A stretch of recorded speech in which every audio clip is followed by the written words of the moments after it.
フォーミュラドリフトジャパン。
横浜。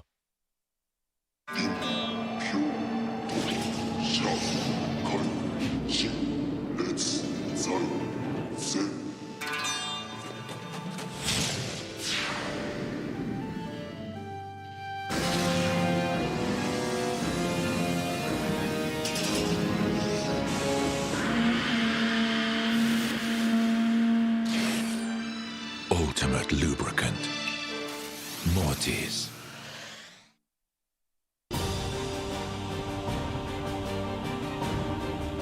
The brightness called brilliant, blinding and vivid. Valentine. What's up, guys? it's Frederick Ospo, and I use RSR suspension on all my drift cars. I love RSR. Iyo RSR Ichiban. ねえねえ、雨の日の運転って5倍くらいも事故が多いんだって。安全のためにもタイヤは雨で選ばなくっちゃ。横浜タイヤなら雨でもよりちゃんと止まれるタイヤがたくさんあるんだって。やる。タイヤは雨で選ぼう。横浜。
Good morning, Drift fans all around the world. We have finally made it after all the fog delays yesterday here for the top 16 of the 2022 Yokohama Presents Formula Drift Japan FDJ2 Round 3 here at Sportsland Sugo in the Miyagi Prefecture.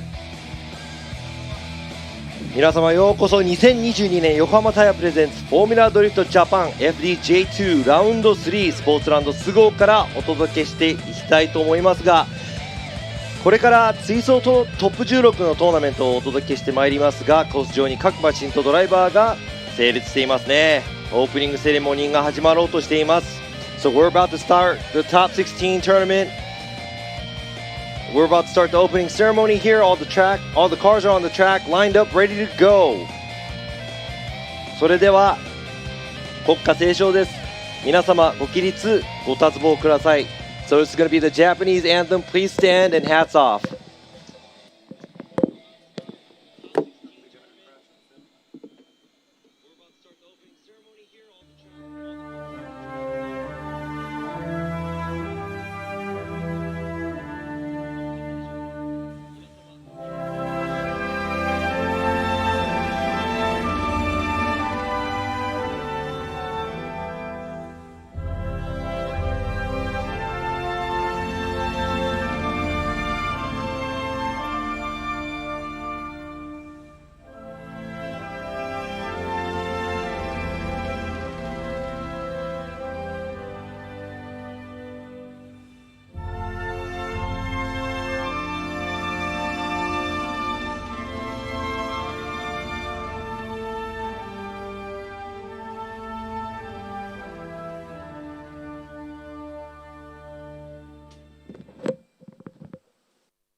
Thank you very much for that. And now we are going to the top 16 intro. さあこれからトップ16の対戦およびドライバーの紹介をしていきたいと思います。それでは一番左から starting from the left, who qualified first time he qualified first, and now he's going for the first battle with the Wise Factory Eternal with Speedmaster S14, car number 870, Akihiro Hanawa. Going against him, just grazing by, ranking 16 in qualifying. He's in the Auto Garage S R33 Skyline, number 220, Shinichi Shizuka.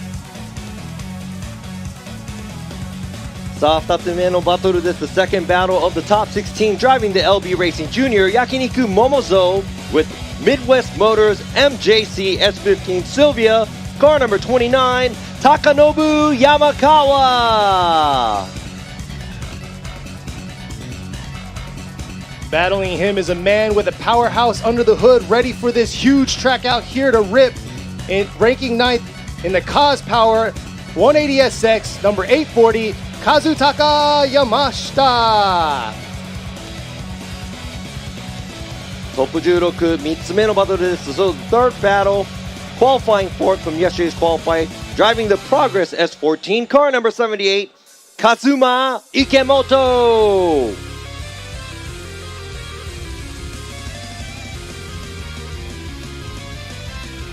This man's out in the wild colored 86 out here, ranking 13 in OS Guidance Sunoco 86, number 48, Tomoyuki Kitashiba. トップ16、4つ目のバトル、the fourth battle of the top 16, qualifying fifth in the Tsubasa Shokai with Hardcore HCR32 Skyline, car number 283, Tsubasa Nagasawa. This will be an interesting battle. It's the battle of the old school cars here in the RT Factory GZ20 Soar, ranking 12th, number 200, Takashi Futagawa.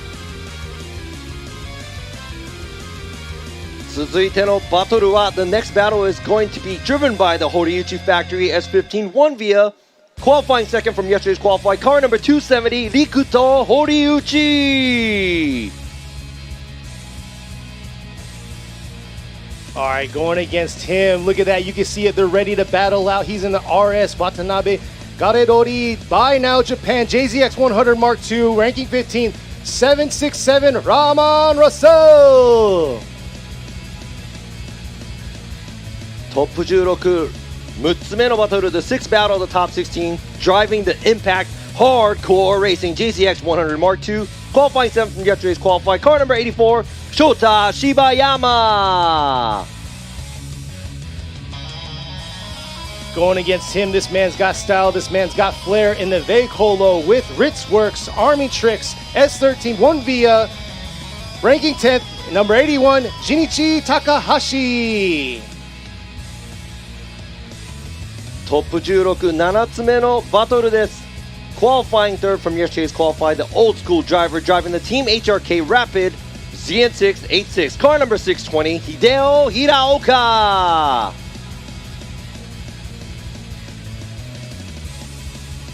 This man's coming in wide body, ready to roll in the red ace with props S15, ranking 14th, number 16, Kota Watanabe.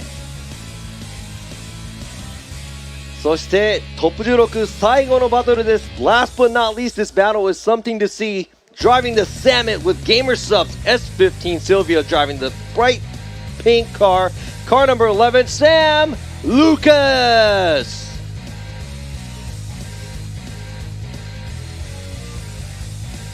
This man's not going to make it easy for him. He's been in the drift game for quite some time in different series. Here he is in the Team Ocean Plus S with M2 Evolution, S13, ranking 11th, number 206, Yukio Matsui.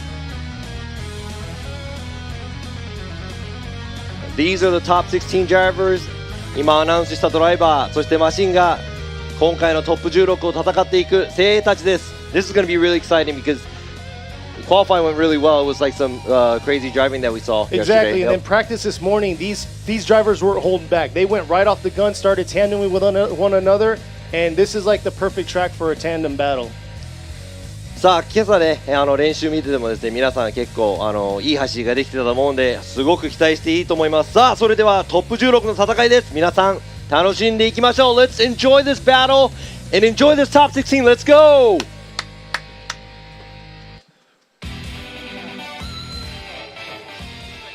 And what I really love about this FDJ2 series is just the different blend of cars and what they put into it. They put their own character and their own flair to each of these cars. But just look at it. Look at the whole fleet right there.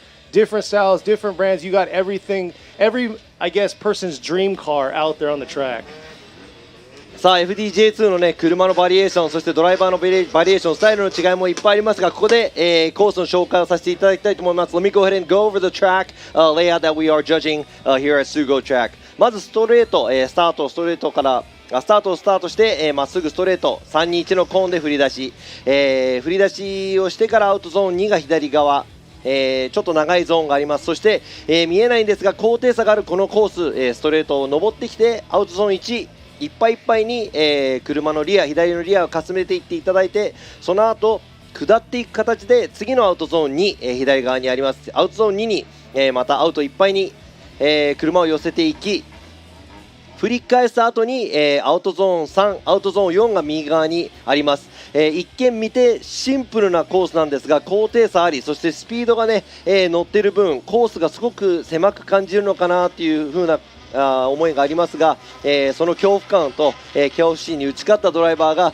熱い走り、そして車を横に向けながらできる限りアクセルを常に全開、で走れるような走りを、僕らは見ていきたいと思いますが、We will be looking at the runs where it's going to be very dynamic with a lot of sideways movement, just as you saw the track map there. There's 4 outer zones, the first one on the left side right in front of the judging stand, but watching this video it's really hard to see because you're going uphill, going to the outside zone 1. After you pass outside zone 1, going towards outside zone 2 on the left side, it's actually a decline, and all the way down to 3 and 4 on the right side after you do the transition, it's all a decline, and it looks like the course is getting smaller as you're going through the track. So it's a little bit scary to drive as a driver, but the drivers that are going to outcome the fear gets to, a lot of throttle, a lot of sideways movement. It's going to be very exciting. I'm I'm just super overwhelmed right now. I want to hurry up and watch this battle start. And I can't stress enough, like you were saying, elevation change is key. That's the big thing from leaving the start gate all the way to outer zone 1, elevation change going up, and then turning around and they're catching momentum going down to outer zone 3. So that's the big challenge. All right, so I am Robbie Nishida. I am one of the judges and also a commentator, and also next to me is Kenny Harris. He is a commentator as well.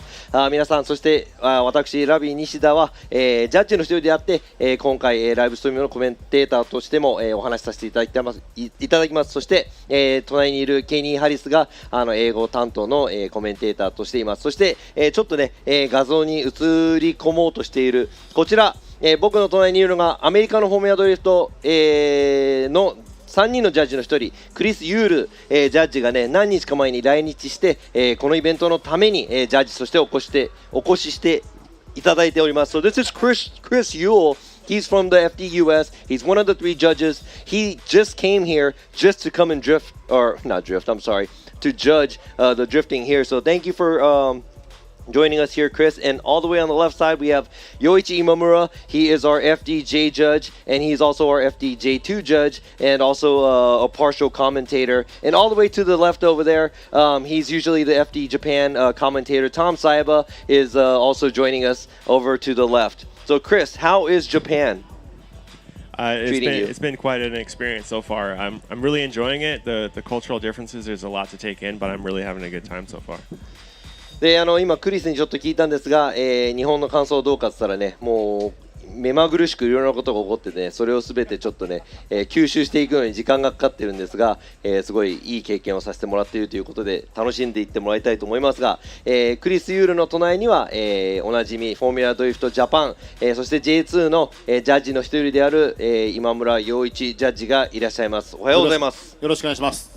And, クリスと初めてなんですけど、非常に楽しみです。This is the first time he's going to be judging with Chris for the tandem, so he said he's looking forward to it. So 心強いです。はい、yeah, then since he is from the States, from the FDUS series, he said he's really excited to be able to judge with them. And 一番左にですね、今村洋一ジャッジの隣にね、いつも実況していただいてます。今回はFDJ2 の実況ではないんですが、トム・サイバさんが、お越ししているので、トム・サイバさんも、見守っていてもらえるんですよね。とんでもないです。もう楽しみにしてますので。はい。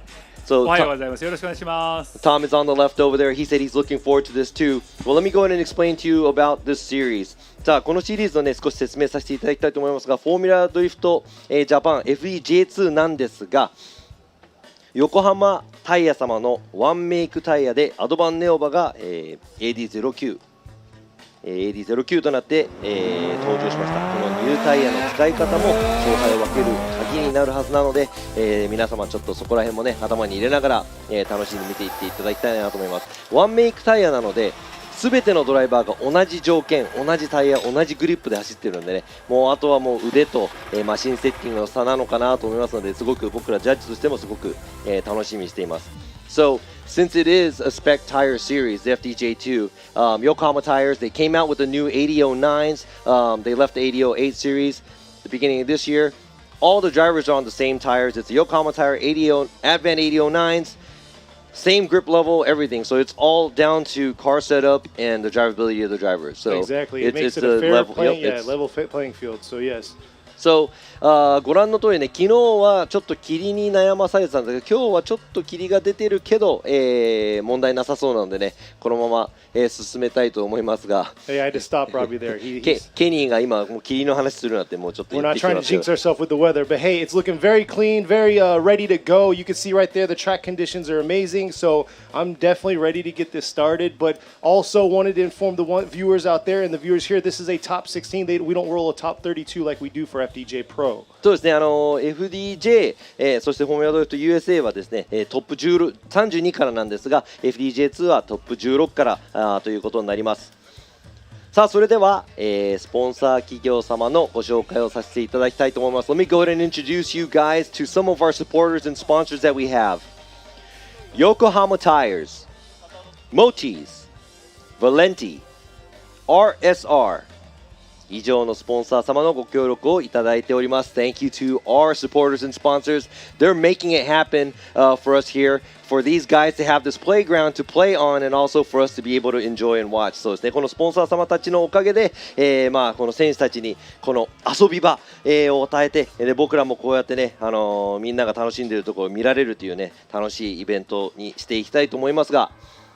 And then I'd like to thank the Sportsland Sugo staff and the track for actually hosting this and doing such a phenomenal job that they did yesterday and going on through the rest of the weekend. そうなんですね。あとはね、もちろんね、運営サイドの皆様の、お力、そしてですね、菅生様のね、ご協力がなかったらこういうイベントが持てなかったので本当に感謝していますが、あとは、お越しいただいているお客様、そしてライブストリームなどをご覧になっている皆様のおかげでもあるので本当にありがとうございます。 Thank you for watching us and also coming to the events, because without your support we can't do this, and I'm sorry to say but I'm enjoying it more than it being any kind of job. Because he likes to talk a lot. Yeah, I do. I talk a lot. If you know him personally, then you know what I'm talking about. そうなんですよね。No, but this is definitely a blessing. Thank you all for viewing. You are making this happen for us, and thank you for chiming in on the chats, because we try to watch as much as we can and try to give you feedback on what your questions are. So definitely, you guys are our fan base, because we don't have a whole lot of American, I guess, fan base out here because of the travel restrictions still. そうですね。今はね、やっぱりまだいろいろな問題のせいでとりあえず渡航制限とかまだあるのでね、このクリスジャッジもちょっと来るのにもすごい苦労ですし、多分ね、他のインターナショナルなドライバーたちも日本に住んでない方は、もっと来たいなっていう人もいるんですが、今はねまだ、少しいろいろな問題があって来れないようなんですが、その足を運べない人たちはもちろん、ライブストリームをご覧になっていただければなと思います。そしてライブストリームをご覧の皆様も、何かねコメントを、僕らもねコメントの方こうやって読みながらやっているので、どんどん、好き勝手書いていってください。ということでですね、今画面に映っているのがなんと、恵比寿西コース前回のイベントで優勝した、平岡選手の車両がなぜか、ちょっとストップしてレッカーされていくところなんですが、 Looks like our Ebisu round winner Hiraoka's car is getting towed off of the track right now, so I'm really worried about what's going on with this car. Hopefully it's going to be okay. Yeah, luckily he's one of the last battles for our top 16, so hopefully he can get it squared away and fixed, but you can see the concern on his face right now. Exactly. 今平岡選手のねバトルがちょっと16の、後半なのでなんとか車を間に合わせてもらいたいなと思いますが、それではですね、皆様少し休憩を取らせていただいて、またすぐ、トップ16の方戻っていきたいと思いますので、もう少々お待ちください。So we'll be right back after these messages, and don't go anywhere because the top 16 is about to start.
横浜。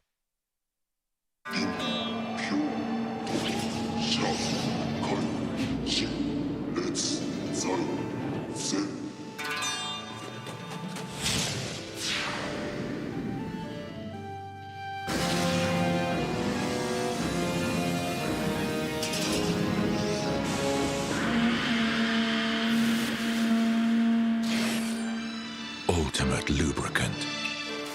Mortis.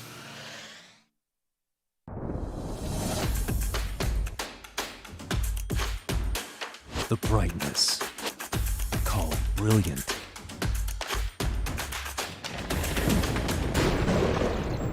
Valenti. What's up, guys? It's Frederick Gaspo, and I use RSR suspension on all my drift cars. I love RSR. Iyo RSR Ichiban. ねえねえ、雨の日の運転って5倍くらいも事故が多いんだって。安全のためにもタイヤは雨で選ばなくっちゃ。横浜タイヤなら雨でもよりちゃんと止まれるタイヤがたくさんあるんだって。やるタイヤは雨で選ぼう。横浜。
And we are back to the 2022 Yokohama Presents Formula Drift Japan FDJ2 Round 3. This is the top 16 here at Sportsland Sugo.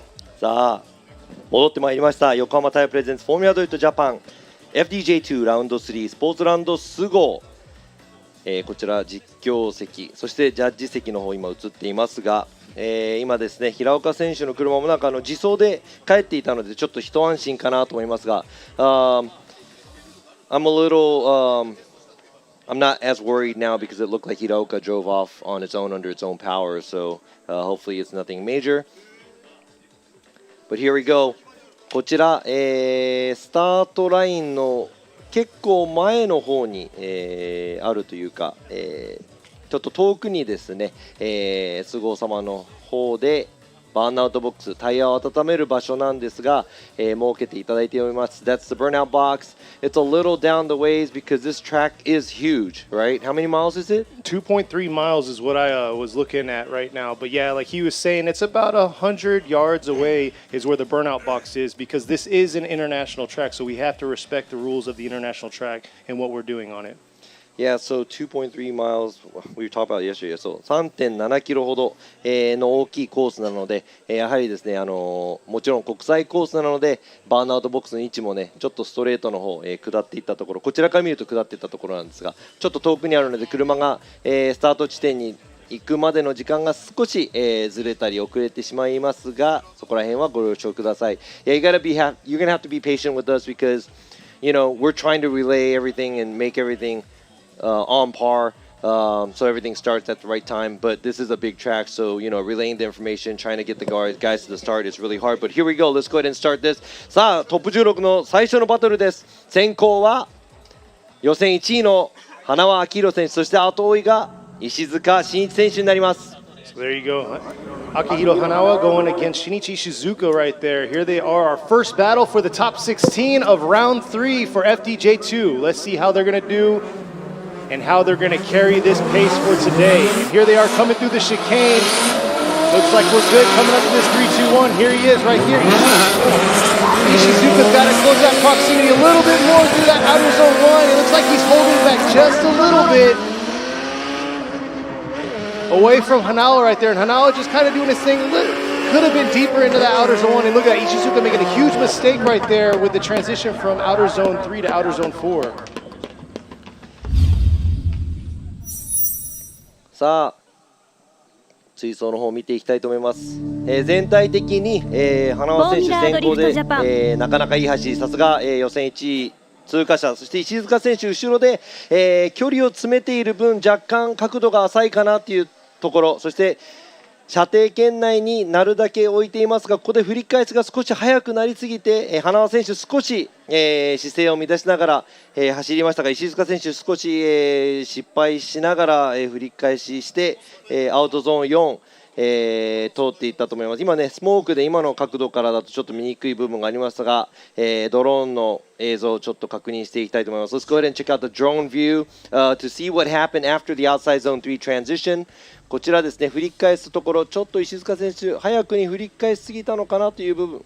あっと、ここでまっすぐになってしまいましたね、石塚選手。やっぱり少し振り返す場所が早くなりすぎて、花輪選手も内側に入りすぎた分、石塚選手も内側にちょっと入りすぎたのか、インクリップを取るような走りになってしまって、車がまっすぐの状態になってしまいました。ちょっと大きい、ミスですね。That's a big mistake by Ishizuka because it looked like Hanawa、had no choice but to go in、and he wavered a little bit, which is a mistake that he made. But at the same time, Ishizuka wasn't that close to the point where it doesn't look like Hanawa's mistake was as critical that's going to affect Ishizuka. But we're going to have to go ahead and see the next battle. And that's the big thing is Hanawa definitely was leaving the zones a little early, so it was nothing like his #1 qualified run that he was doing. So, and then as you can see, Ishizuka did the transition a little too early because he did it at the same time Hanawa did, and his placement was a little too early. He entered outside zone 3 a little too early, too. And that's the biggest thing. If you're too early on outer zone 3, you're not going to be able to make it through that turn to outer zone 4. さあ、入れ替えて、今度は石塚選手が先行、花輪選手が後追いです。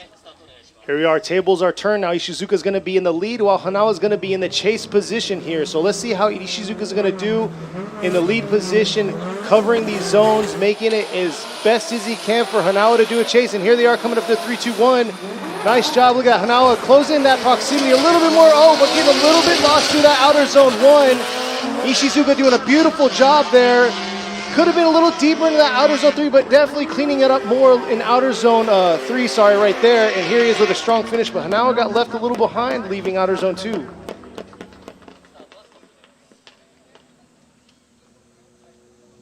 さあ、リプレイを、ご覧になっていきたいと思います。Let's go ahead and check out this replay.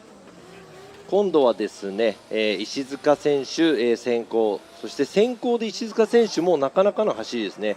アウトゾーンも、いい感じで寄り切れてます。そして花輪選手真後ろで、同じ角度同じラインちょっと離れてるかなぐらいですね。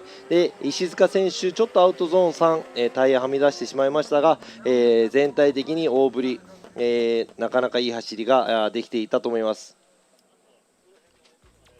So here's the drone footage right here. You could see how Ishizuka was covering that zone. He was a little late into that outer zone 3. And that's where he kind of lost Hanawa a little at the end, at the finish. So we'll see here.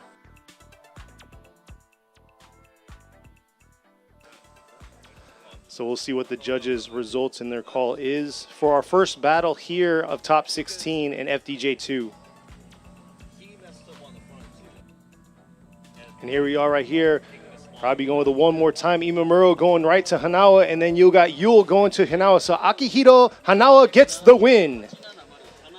さあ花輪明宏が今回石塚選手を下しました。ワンモア、そして今室陽一ジャッジ、花輪、そしてクリス・ユールジャッジも花輪選手です。今のですね、自分がワンモアにした理由は石塚選手の方が大振りで大きい、ついていけるようなラインを取っていたにもかかわらず花輪選手がちょっと寄り切れてないのかなという部分、そして花輪選手が先行の時アウトゾーン3から4に行く間車が振られインにすごく刈り込んだ、部分がありました。そして石塚選手も、その後ろでまっすぐにはなったんですが、そこでちょっとやっぱりラインがちっちゃくなっていったところをついていったっていう部分で、ちょっとワンモアになってもいいかなと思いますが、若干花輪選手寄りでもあったので、花輪選手が、石塚選手が後ろでまっすぐになってしまったというところを、多分評価して花輪選手が勝ち上がりという形になりました。So I think that since Ishizuka made the huge mistake going from outside zone 3 to 4. He straightened, so the judges gave it to Hanawa, but I just kind of saw it where Ishizuka kind of didn't really have so much place to go because Hanawa did take a small line after outside zone 3 to 4. Yeah. But it's all... however many judges goes, or more judges for the drivers they're going to pick is going to move on. So that was one more time and two to Hanawa. So let's go ahead and go to the next battle. さあ続いてのバトルです。今度は、先行が山川選手、そして後追いが山下選手。トップ16バトル2個目です。So here we are, next battle. Yamakawa going against Yamashita. Yamashita is going to be in the pink 180SX while you have Yamakawa in the aggressive Liberty Walk S15. Look at that, ripping through with the 2J right there. The 2J versus the VR38, and it's a smoke show right here on the track. And there's a transition going through outer zone 3, and man, that proximity that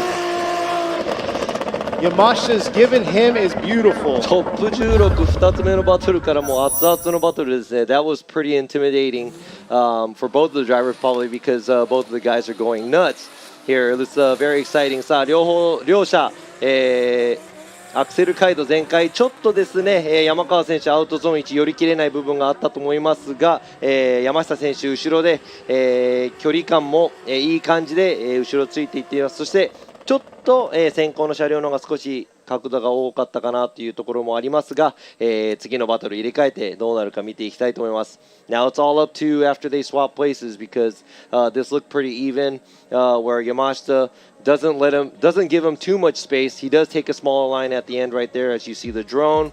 But I'm going to say Yamakawa didn't do as good as he was supposed to at the outside zone 1 and the 2 where he was a little further away from the outside zones. Yeah, like you were saying, Yamashita did a good job all the way through, but right there at the end, hopefully that's not going to affect him at all. But it all comes down to the tables getting turned where Yamashita is going to be in the lead this time. さあ入れ替えてですね、今度は山下選手が先行、後追いが山川選手です。山下選手、180SX エンジンが VR38R35GTR と同じエンジン、そして山川選手はデビューした鈴鹿では SR、 そして今回は、2JZ と、パワーが大幅にアップしてきた車両になっています。両者、かなり馬力が出ている車だと思うのでね、さっきも白煙が黙々といった形ですが、So both of the cars are packed with some power because Yamashita's 180 has a VR38, which is the R35 GTR motor, and Yamakawa, he debuted his car at Suzuka, which had an SR back then. Now he has a 2J. So yes, he wasn't able to make it to round 2, but you know, he missed it for a reason, and right there's the reason because you can see the powerhouse and how he's performing. It's night and day from how he did in his SR. いや山川選手もね、前回のラウンド、不参加という形でしたが、前回のラウンドから今回に、準備万端といった形で、乗り込んできたと思います。さあ続いて、山下選手が今度は先行、山川選手が後追いです。So here we go. Yamashita is now going to be in the lead while Yamakawa is going to be in the chase position here.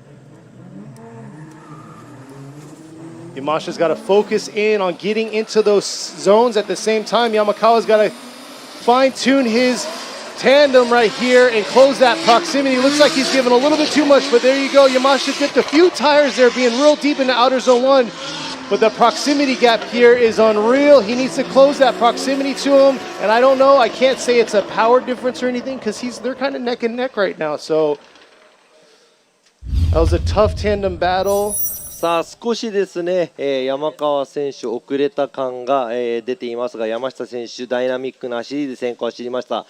アウトゾーン1は、タイヤ2本分ぐらいかな、ゼブラの方から出ていてギリギリ3本いかなかったんですが、アウトゾーン1、そしてアウトゾーン2、アウトゾーンも、なかなか寄り切れ、アウトゾーン3では、飛び出さずに、車両を、コース内に収められました。そして山川選手全体的にちょっと寄り切れない感じがしまして、あとは、もちろんね同じ角度同じラインで通っていただきたいんですが、山川選手後ろで少し小さめのラインを全体的に取っていたのがちょっと印象的かなと思います。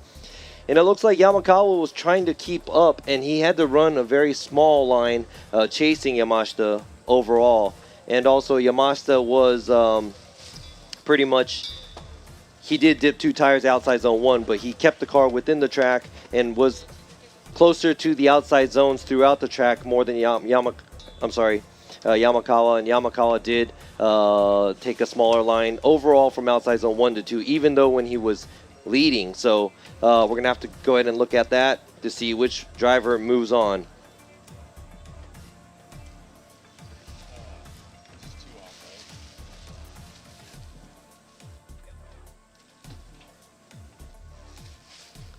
Sa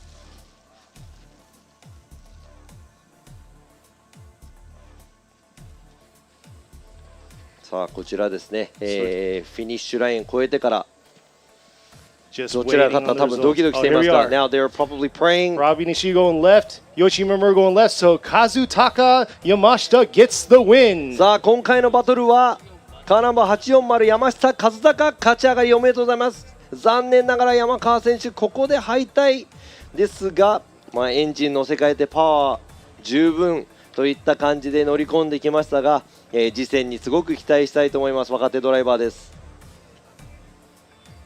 Yeah, that's a young driver, Yamakawa. You know, car is very flashy. I like the way he drives. Looks like he has a lot of power. Looking forward to how he's going to do for the next few rounds. Yeah, I mean, like you said, it's a beautiful looking car. It's a huge statement to carry that car over because we know Hibino had it last year with a 4-rotor twin turbos. It's not the same car. I know it's not, but I'm saying the same style looking car. So it's that's a bold statement to come out with that kind of flair. But here we are at the start line, ready to go. さあ続いてのバトルは、先行が池本和真選手、そして後追いが北芝智之選手、トップ16、3つ目のバトルです。Third battle of the top 16. Leading is Ikemoto, chasing is Kitashiba in his bright colored GR86. So here we go. Kazuma's going to be in the lead. Kitashiba in the chase position here, coming up through this 3-2-1. Look like Kitashiba is trying to keep that close proximity early on here, but leaving a little safe, about a 2-car distance between them. See if he can close that proximity, leaving outer zone 2 up to outer zone 3. It looks like he's closing a little bit more, but there you go, Kazuma right there doing his thing, finishing strong through the track. さあ全体的にね先行の池本選手、なかなかな走り、アウトゾーンにも寄っていまして、アクセル回路も全体的にあります。そして角度もまあまあついている状態でコースを走り終えました。後追いの北島選手なんですが、少しラインが全体的に小さめ、でちょっと寄り切れない部分があったかな。ここもちょっと、アウトゾーン3から4に行くところもラインがちっちゃくなったような気がしますが、ドローンの映像をご覧ください。Let's go ahead and check out the drone footage right here. It looks like Ikemoto's run is fairly good enough angle, getting to the outside zones, but there's a gap in between the drivers and also Kitashiba not making it out to outside zone 1. There's a lot of areas where he was cheating the line just to keep the proximity tighter with the lead car. Yeah, and I've noticed leaving outer zone 3, a lot of these cars are hesitating on the commitment level to carry it through. That's why they're getting gapped a little coming out of outer zone 4. And just as I was telling you earlier, and you guys earlier, when you're on the track, looking at the track, leaving outside zone 2, looking down, it looks like it's a steep downhill, and I don't know why, but it looks like the track gets super narrow. Oh yeah, it so does. It's kind of fearful to have to go there and not brake and throw the car sideways and get back on gas. で先ほどもね、ちょっとお話ししてたんですが、このスゴーの、コースのレイアウトがアウトゾーン1から2抜けてから3に行く間振り返しながらスピードもやっぱり下り坂なので乗っている上に、なぜかコース上を立つとアウトゾーン3、4の方向を見るとなんか細くなっているような感じがするんですごく多分恐怖心があると思うんでね、アウトゾーン3から4小さくならないように走らないといけないんですが、さあ入れ替えて now、they're going to switch places this time. Kita Shiba is going to be leading and Ikemoto is going to be giving chase. さあ北芝選手が今度は先行、後追いは池本選手です。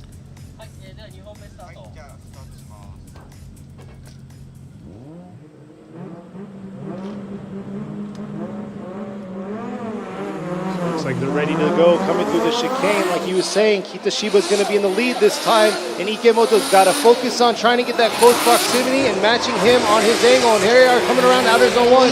Tipping a tire right there by Kitashiba, but Kitashiba just carrying it through here to outer zone 2. Not too bad, leaving a little early to outer zone 2, and oh man, Ikemoto making a huge mistake transitioning from outer zone 2 to outer zone 3. 今のはちょっと池本選手寄せすぎた結果後ろで戻ってしまったような形に見えます。 It looks like Ikemoto got a little too greedy after outside zone 2, got a little too close and could not do the transition behind Kitashiba right there. There you go. Very, very, very obvious correction. And it doesn't look like Kitashiba did anything wrong there. Kitashiba was just doing what he was doing in front. It was just a speed difference, I think. And he was anticipating, like right here, you can see when he flicks, he was like, oh, and he didn't hold it long enough. What happened was Ikemoto ran us too tight of a line at outside zone 2, which he dug his own grave there. 池本選手、多分アウトゾーン2でラインが小さくなりすぎて振り返す地点を、ちょっと間違えてしまって、北芝選手の後ろで大戻りをしてしまったということですね。So we'll see here, waiting on the judges' results. And here we are, Nishida going with Kitashiba, Imamura going with Kitashiba, and Yule going with Kitashiba. So it looks like Tomoyuki Kitashiba gets the win. さあ今回のバトルは北芝智之選手が勝ち上がりおめでとうございます。残念ながら昨日の予選4位だった池本和真選手、ここで敗退となりました。ちょっとつきすぎた部分、大きいミスをしてしまった。残念。池本選手、次回にも期待したいと思います。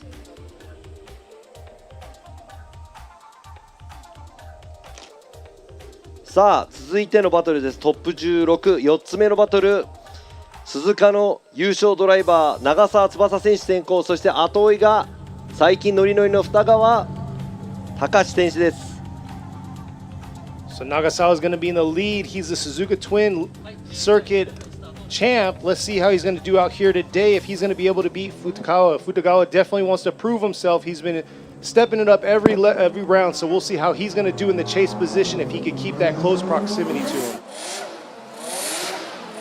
Here they are approaching the 3-2-1.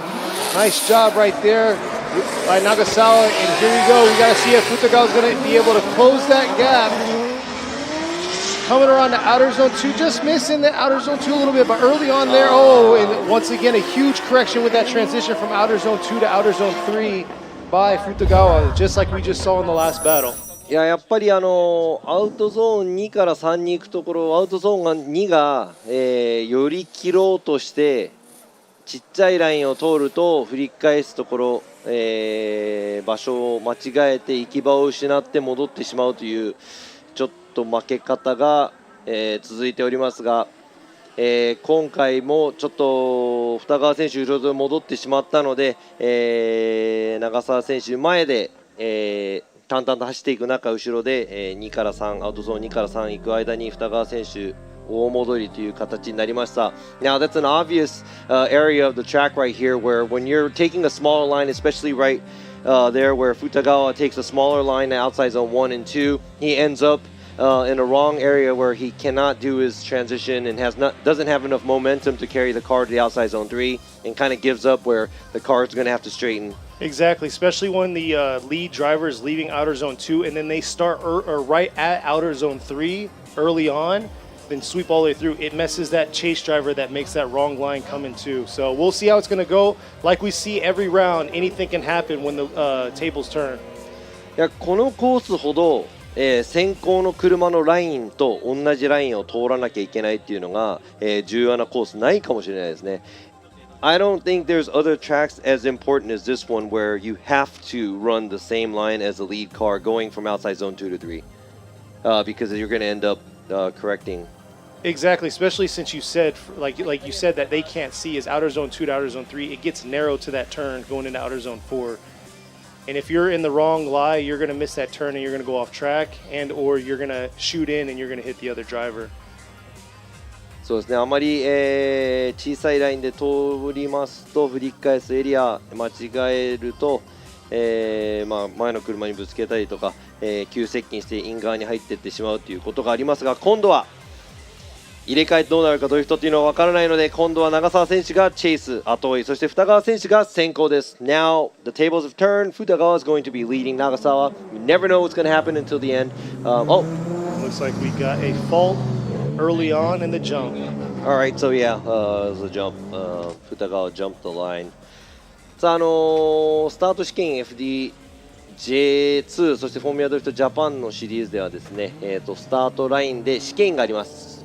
試験の意味は、先行の車が04スタートでぶっちぎって、ストレートで勝敗をつけるのではなく、ちゃんとドリフトで、勝敗を決めていただきたいということで、フライング、あとはコーンを倒したりとかすると、1ストライク、ストライクが3つあると、その走行終了となってしまいます。So you all probably know what the rules are at the chicane where you hit the light or jump the light or sit at the light.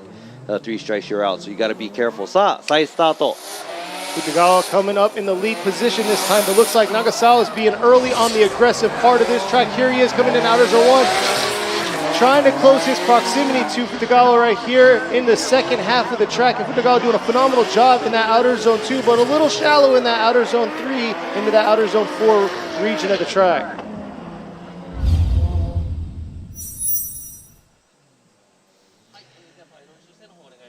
さあ今度は、二川選手が先行、長澤選手後追いなんですが、二川選手、アウトにちょっと、寄り切れない部分、アウトゾーン1、そしてアウトゾーン2の方がね、1より寄り切れていると思いますが、アウトゾーン3もなかなかいい走り、ちょっと残念なのがやはり1走目での大きいミスを犯してしまったことですね。長澤選手も、終始射程圏内にいますが、少し最後の方になっていくと、同じラインを通っているんですが、アウトゾーン3、ちょっと小さいラインで通って、距離感的にはすごく近いわけではないけど遠いわけでもない感じですね。Looks like Nagasawa kept his distance, but not too far, not too close. He had to take a smaller line at outside zone 3 to 4, but here we go. Robbie going right, Imamura going right, and Yule going right. So Tsubasa Nagasawa gets the win. さあトップ16、4つ目のバトル、長澤翼選手勝ち上がりおめでとうございます。残念ながら二川隆選手はここで敗退、最近ノリノリでね予選もいいところで通っているので、この先期待していくドライバーと思いますが、次回も楽しみにしています。Yeah, definitely hard to overturn that huge correction he made. Even though Nagasawa kind of left some proximity between the two and could have closed that gap, I mean, it wasn't just enough to turn the tables for him. さあ、続いてスタートラインに登場です。現在、シリーズランフォーミュラドリフト FDJ2、シリーズランキング2位の堀内陸斗選手が先行、そして後追い、今回初追走、トーナメント出場、ラーマン・ラセル選手。So here we are. We're on the right side of the bracket now. So here we are halfway through the top 16. Horiuchi's ready to go in the lead position going up against Russell and his JZX 100. Here they are ripping through the chicane now. Let's see how Horiuchi's going to do in this lead position, ranking second in qualifying. Here he is coming through that 3-2-1. And there you are. Oh, Russell taking a different route real early. Missing outer zone 1 right there. Dipping a few tires on the inside portion of the track, and then right there at the second outer zone, dipping 2 tires. さあ堀内選手、今回もね、予選2位の走りだったんですが、先行でなかなかの走り、ちょっと目立ったのがやはり、ラーマン選手後ろで、1コーナーのアウト1に寄り切れない、ほぼ戻りそうになってちっちゃいラインになったせいで、今度はアウトゾーンに大きく、タイヤを何本か外に、コースアウト、その後ラインを修正して、コース内に戻ってきましたが、堀内選手もう結構先に行っちゃってるので、少し、車両と車両の間に距離ができてしまいましたが、 It looks like Horiuchi, obviously the number 2 qualifier of yesterday's qualify, he's doing his own thing when he's leading, so I would have to say it was a pretty nice lead run. But chasing, Raman was giving chase, but it looks like he messed up the first turn. He went a little too in, couldn't make it to the outside zone 1, almost straightens going from outside zone 1 to 2, and that line carried him out a little bit too much at outside zone 2, and he was kind of all over the place, but he did manage to get back online after outside zone 2. But by the time he got back on track, Horiuchi was nowhere near. So now we're going to have to see what's going to happen when the tables are turned, where Raman is going to be leading and Horiuchi is going to be giving chase. Yeah, just like you said, whenever you mess the lineup, your lineup from the start or from the jump, that's going to mess the rest of the track up for you. And right there you could see how he dipped the tire early on the inside portion of the track coming up to outer zone 1. And from there, he just was trying to fix himself rather than play a tandem position. He was just fixing his line to make sure he's on the track and hitting those zones. So we'll see how he's going to do here in the lead position. He definitely stepped it up from the Abisu event out here and has been performing pretty well. So we'll see how he's going to do this time in the lead. いやでもラーマン選手、恵比寿戦から今回の、イベントにかけてですね、すごい成長ぶりを見せたのでね、ちょっと先行でどんな走りをするか楽しみですが、今度は、ラーマン選手が先行、そして堀内選手が後追いポジションです。But I must say, on a personal perspective, you know, with the Watanabes, I never realized they went to 18s. I think they just came out with them. See, there you go. So the Watanabe fans out there, go pick them up. 18-inch now. Yeah, 今ね、ラーマン選手の車両にもね、今ケニーが言ってたのに、RS 渡辺っていうホイールなんですが、18インチがあったことを知らなかったと。今はね、大きいサイズも作っているみたいなんでね、いろんな旧車っぽいスタイルも楽しめるんじゃないかなと思います。そして反対に堀内選手もね、1号で180の顔、結構珍しいですね。He's got a 180 front with an S15 rear, which a lot of people don't do because everybody loves the front end of an S15. Well, and a lot of people do it for S13 because it's a bolt-on pretty much. Exactly. Yeah. So this, yeah, you can see how it shrunk the front a little bit. Let's see this battle go off right here. Raman's going to be in the lead position this time. This JZX 100 going against Horiuchi in his S15 or his 1VA, and here he is ripping around. Horiuchi's going to close that proximity on him right here, dialing himself in, but look at that.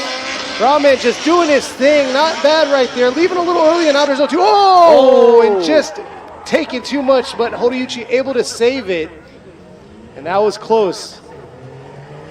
All right, I hope there's no contact there, but we're going to have to go ahead and check out the replays.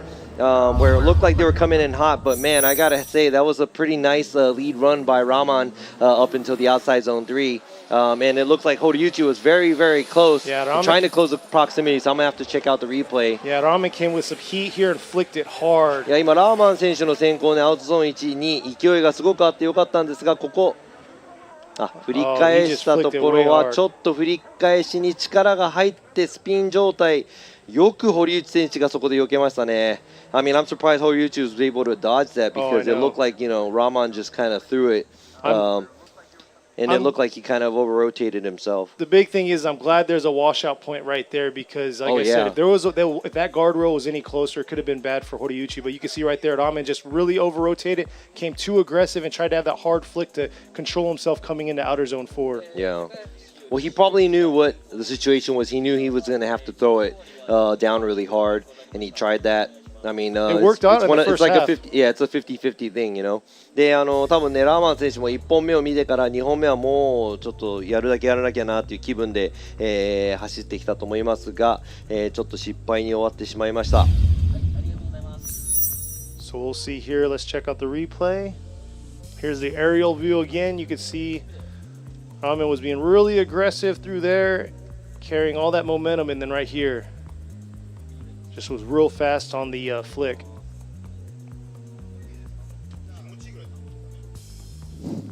Let's see what the judges have to say. get the official call here. And here we are. Robbie going right with Horiuchi. Imamura going with Horiuchi. So Ryukyoto Horiuchi gets the win, and we'll be moving on to the grade 8 on the right side of the bracket. さあ今回のバトル、堀内陸斗選手勝ち上がりおめでとうございます。そしてラーマン選手もね、次戦期待ですね。このどんどんラウンドを追うごとに腕を上げてきている形なので、この先も成長が楽しみな選手です。Looking forward to his drivability and his team coming up, because I mean this is a big difference from the last event to this event. So now トップ16、6つ目のバトルに参りたいと思います。先行は予選ランキング7位通過、柴山翔太選手、そして後追いが高橋純一選手です。Next battle in the lead positions is Shota Shibayama going against Junichi Takahashi. Both drivers have style and flair. Let's see how they're going to do. Shibayama in the lead position coming around. Here he is. He might smoke him out. Let's see if Takahashi can actually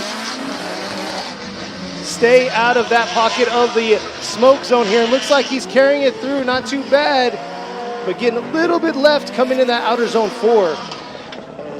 See, it always happens with tandem where the lead car takes a smaller line than qualify. なんかちょっとですね、柴山選手の走り良かったんですが、追走バトルになると前の車がやっぱりちょっと小さめのラインを通っていくっていう傾向がやっぱりあるのでね、ちょっと柴山選手ももうちょっとアウト寄り切ってた方が良かったんじゃないかなっていう部分は全体的にありました。そして高橋選手もね、終始同じライン同じ角度、で走っていますが、やはり距離感的にはちょっと車4台分ぐらい離されているのかなっていう部分があります。さあ入れ替えてどういう走りを、今度は高橋選手が先行でするか、そして柴山選手が後追いでどんな走りをするか。Now I have to see what Takahashi is going to be, or what Takahashi is going to do as a lead driver and Shibayama is going to do as a chase driver. And I must say, as Robbie's over here making hand motions, because you can see how it's getting a little a miss going through. But I must say, in highlight, that's an SR that was in the chase right there. So the SR is still competing. It's still aggressive. It's just all about the dynamic of the driver and the setup of the car. So yeah, it's all about balance of the car.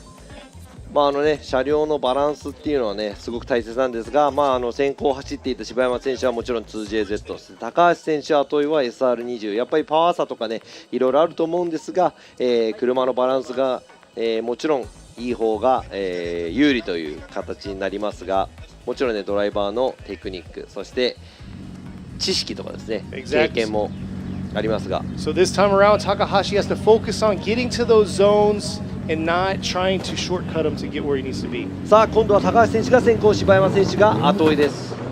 So Takashi's in the lead this time. Shibayama is going to be in the chase. Shibayama's in the JZX100 while you have Takashi in the 1VA. Here he is ripping around into that outer zone 1 coming in, and here he is. Right there. A little bit deeper would have been nice, but let's see how he's going to finish this second half. Nice job into that outer zone 2, but oh, Shibayama trying to correct himself because he couldn't quite get all the way out to outer zone 2. And that's a rough one right there. Shibayama found himself in a little pickle. さあ今の先行の高橋選手、すごく角度をつけてダイナミックな走り。柴山選手後ろでちょっとアウトゾーン3のエリアで苦しい状態になっていたかなと思いますが。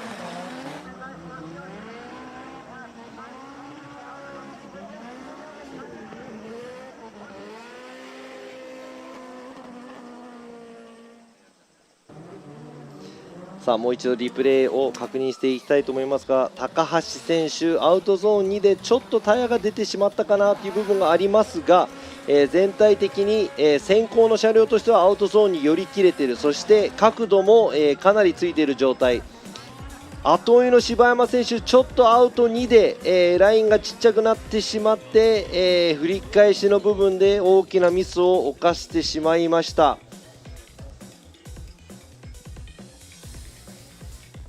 So yeah, judges were focusing in on that outer zone to outer zone 3, outer zone 2 to outer zone 3 transition to see how Shibayama was and what his position was in the chase position.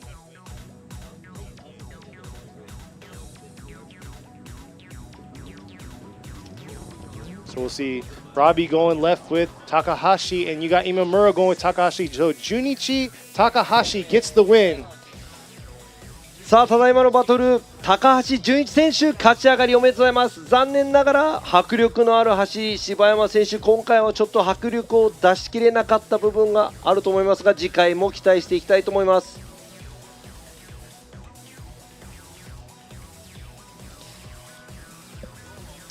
So far right there, the common denominator with a lot of these runs has been that transition from outer zone 2 to outer zone 3. おや、このバトル全部見てきた中で、アウトゾーン2から3に行く振り返しで、ほぼ勝敗が決まるんじゃないかぐらいのバトルが多かったですが、今度は、先ほどちょっとトラブルに見舞われていたんですが、スタートラインについているのでほっとしています。先行が平岡秀夫選手、そして後追いが渡辺康太選手。So Hiraoka ready to go, going against Watanabe. And here they are ripping up into this 3-2-1. Hiraoka in the lead, coming around, but here we are. Watanabe's got to close that proximity, leaving him far behind right here is Hiraoka doing a good job right there through outer zone 2, flicking it. Could have been a little bit deeper and then diving a little bit right there into outer zone 4. 平岡選手先行で、渡辺選手ちょっとついていけないぐらい、離されていったんですが、平岡選手もね、いい走りだったんですが、もうちょっと角度、があった方がいいかなと思います。さあこちら平岡選手アウトゾーンにもですね寄り切れてるんですが、角度を使いながらではなくて車の位置を、外に持っていった感じです。そして振り返し少し、体勢を乱しましたが、終始渡辺選手、ちょっと後ろで離されすぎかなという、ところが大きく目立つ、ところです。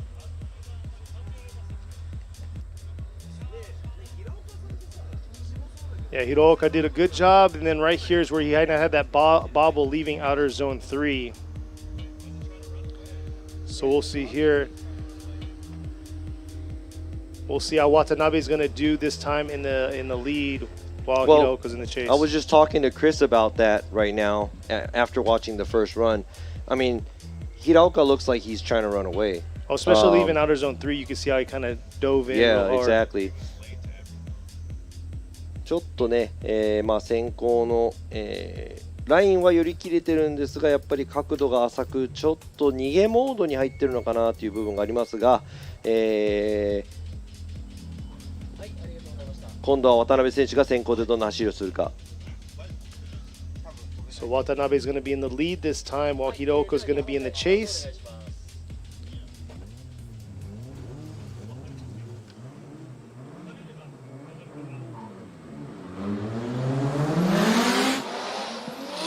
Here they are, Watanabe coming up to this 3-2-1, and here he is, but Hiraoka early on trying to keep that close proximity to him.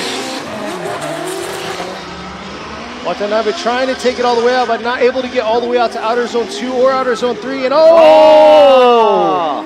we're definitely going to have to see what happened there, because it looks like Hiraoka couldn't get all the way out to outer zone 3, but might have made the difference for, not Hiraoka, Watanabe couldn't get all the way out there. 今ちょっと平岡選手大きなミスをアウトゾーン3から4に行く途中ですね。こちら、終始、いい車間距離で、後追いしている平岡選手ですが、ここでやはり振り返しの部分でちょっと場所を間違えてしまったのか、渡辺選手の内側に入っていってしまいました。これは本当に大きなミス。I'm not going to lie, that almost looked like a copy paste from his lead position. It's just earlier on is whenever he transitioned that time in the chase, which caused him to be where he's at. There you go.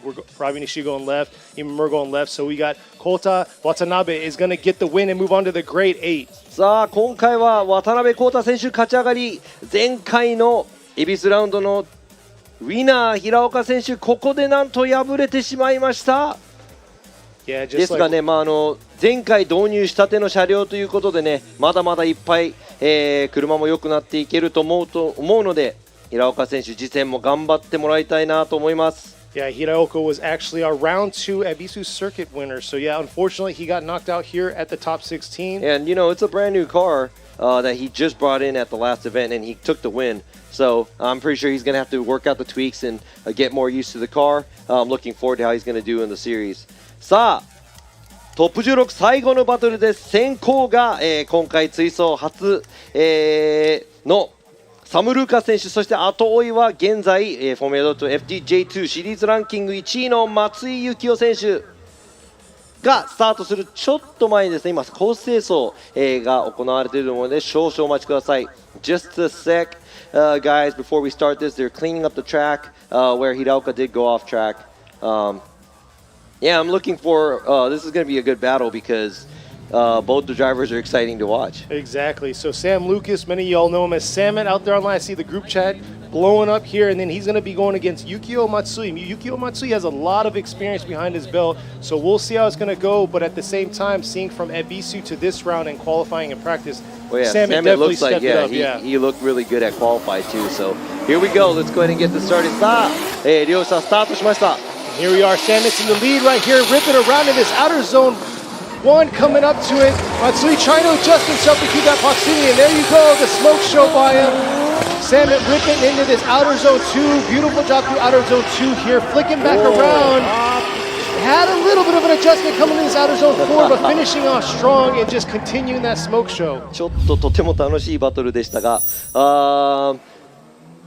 It was very exciting to watch right now, but let's go ahead and check this out. さあ、リプレイをご覧ください。こちら、大振り逆振りで、3-2-1コーン入ってきましたが、ちょっとアウトに寄り切れないサミット選手。松井選手、後ろでちょっと小さいライン、ここでラインを修正して、同じ場所に戻ろうとしていますが、サム・ルーカス選手、アウトゾーン3出ていくところで少し車が、体勢を崩した状態、しかしドリフト状態を保ち、フィニッシュラインを通過しました。And it looks like Samet has a smaller line outside zone 1, but he does make it all the way out to outside zone 2. Like it, I like this transition that he made, but he couldn't keep the angle. He had to waver a little bit after the outside zone 3. But at the same time, looking at Matsui, he is keeping the proximity, but he is also on a slightly smaller line as well. Especially so this is something to watch. Yeah, this is something to evaluate as judges.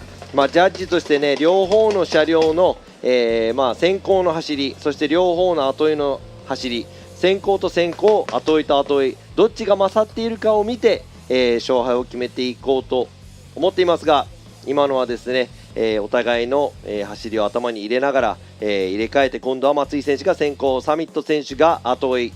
So this is the challenging part, being in that chase position this time. You could lead all day long. It's just an open course for you. So here's going to be a test for him right here. There's two types of drivers who leads good or chases good or does good at both. So which one are you? Oh, I suck at both. But here we are. Matsui's going to be in the lead this time while you have Samet in the chase. さあ今度は松井選手先行、そしてサミット選手後追い。Both operating 2Js under their hood. We'll see how we. Oh. 松井選手フライングですね。もう一回戻って再スタートです。So it looked like Matsui jumped the light. So that's one strike out of 3. Make sure you don't do all 3. I think we had only a few drivers that did that before, where they got an incomplete after 3 strikes. That's Hall of Fame status right there. It looks like this time they are ready to go. Let's see if they can get through the chicane and make this battle happen. Matsui in the lead, Samet in the chase. Here they are coming up to this 3-2-1. Samet's got to close that proximity. Let him go a little bit early for that. Matsui coming around, coming into outer zone 1. And you can see right there, Samet just trying to close that proximity. And here he is trying to get it in right here. Matsui doing his thing, ripping into this outer zone 4. And Samet getting just left behind just a little bit, leaving outer zone 3. Man, this is going to be a tough one because it's totally different style, leading and chasing on both runs. さあ、ちょっと審査が難しくなるバトルかもしれないですね。ここ、松井選手も先行で、サミット選手と間を空けますがアウトゾーンに寄り切れず1も深いところまで行かず、アウトゾーン3通過時もちょっと角度、乱れている状態。I'll give you this though, but Samet definitely didn't cut the line at all. But at the same time, Yeah, but the chase car is supposed to mimic the lead car, Exactly. so you're not supposed to just run your line that you just want to go. But I would have to say, if you're anticipating that the lead car is going to run a wide line and you're just going towards there and can't adjust it when they kind of shoot in, that's that. But it didn't look like the gap was getting bigger either, and Matsui looked like he was cheating the line a little and the angle as well.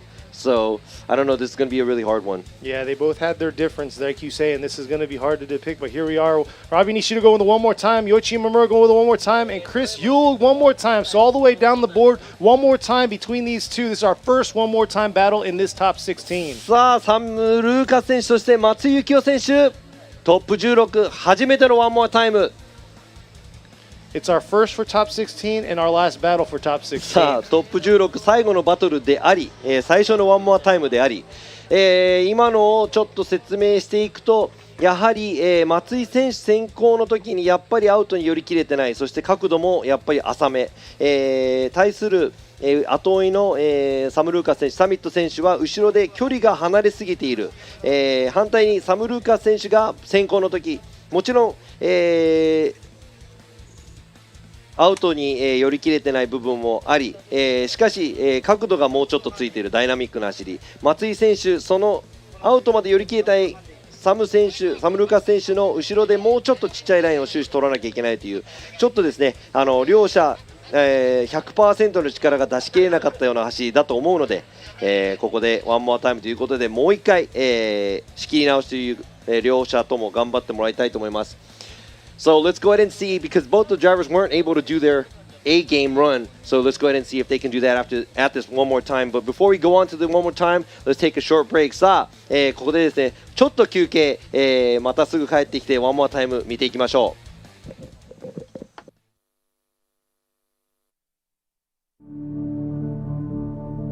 フォーミュラードリフトジャパン。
横浜。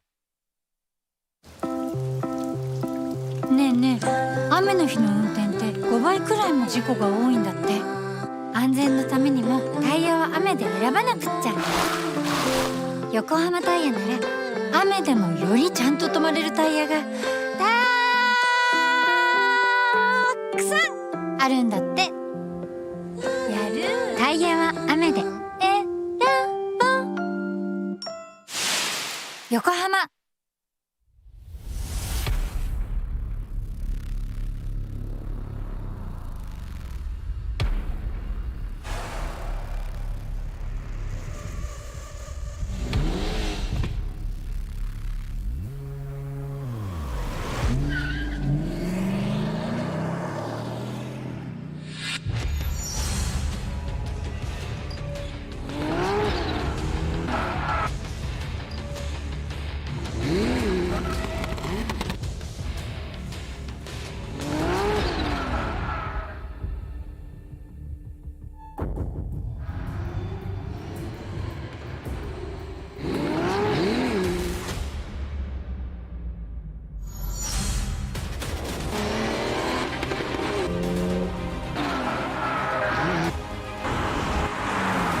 フォーミュラードリフトジャパン。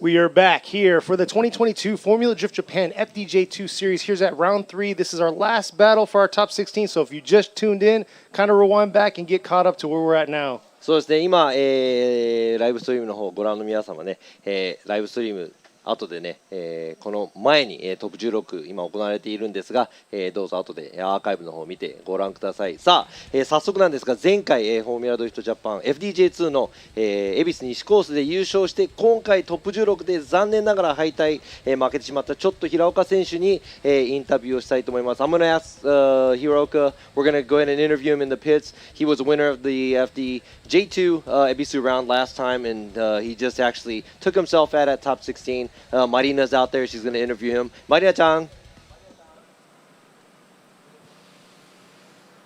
はい、こちらピットのマリナです。惜しくも敗れてしまいました平岡選手にインタビューさせていただきたいと思います。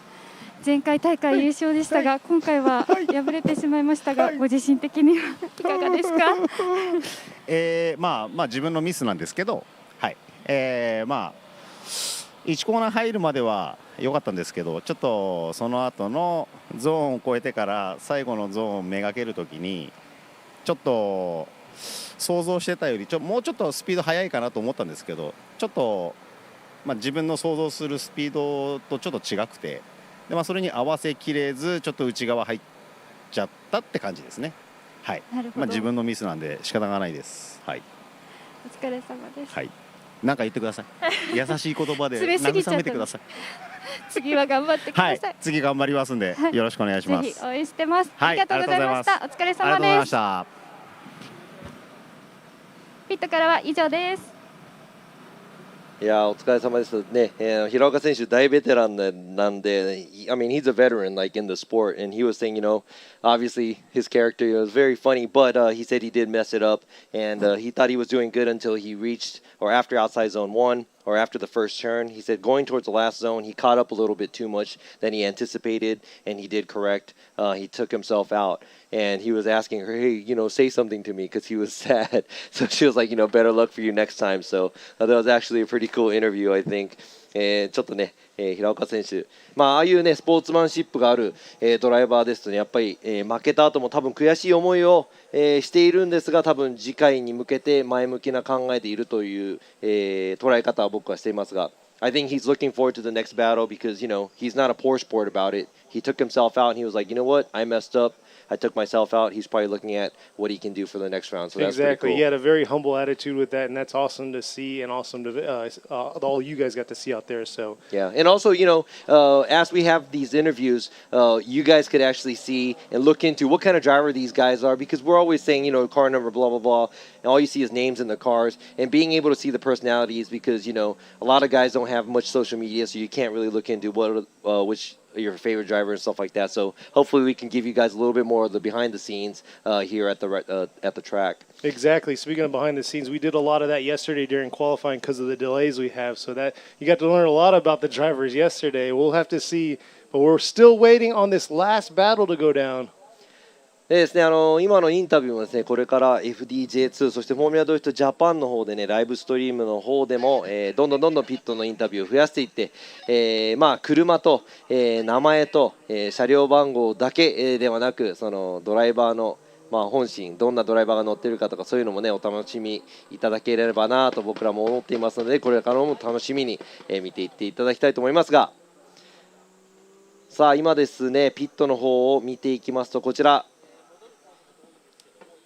2022年のこの横浜タイヤプレゼンツ、上りがいっぱいあります、バナナもいっぱいあります、フォーミュラドリフトジャパン FDJ2 ラウンド3、ここスポーツランドスゴからお届けして参っていますじゃないか、お届けしていますが、現在ワンモアタイムのドライバー松井幸雄選手、そしてサム・ルーカス選手、サミット選手が、タイヤウォームアップエリアに向かっています。So there you see, there you go, it's the Yokohama Tire Presents. Obviously it's a spec tire series, so they're all on the Yokohama Advan 8009s, which is a new tire that they just debuted beginning of this year. after quite a time from their older model, and it looks like it's working good for all these drivers because it looks like they're going to warm up those Advan 8009s, the driver Sam Lucas, Samit, and Yukio Matsui. So we're going to have to check out their last, hopefully the last battle of the top 16 because they are the last battle, but the first one more time battle that they just had for the top 16. They're catching me reading the chat. Yeah, so what does it say on the chat? Samit.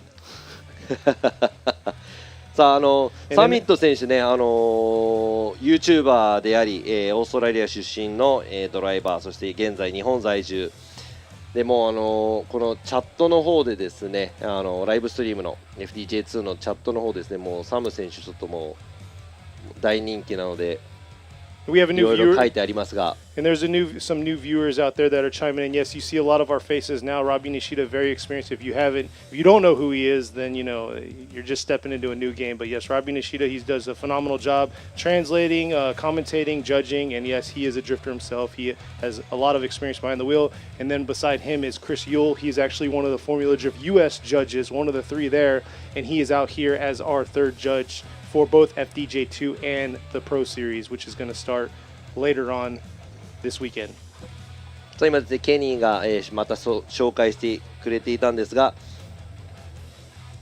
ジャッジ3名、私、ラビー西田、アメリカからクリス・ユール、そして我らが FDJ2 のジャッジ、今村陽一ジャッジが、パネルにいます。この3名でFDJ2 そしてフォーミュラドリフトジャパン今週末都合でのラウンドジャッジしてまいりたいと思いますが、さあスタートラインにつきました。 So they are finally at the start. サミット選手、サム・ルーカス選手先行、そして松井選手、松井幸雄選手の後追い。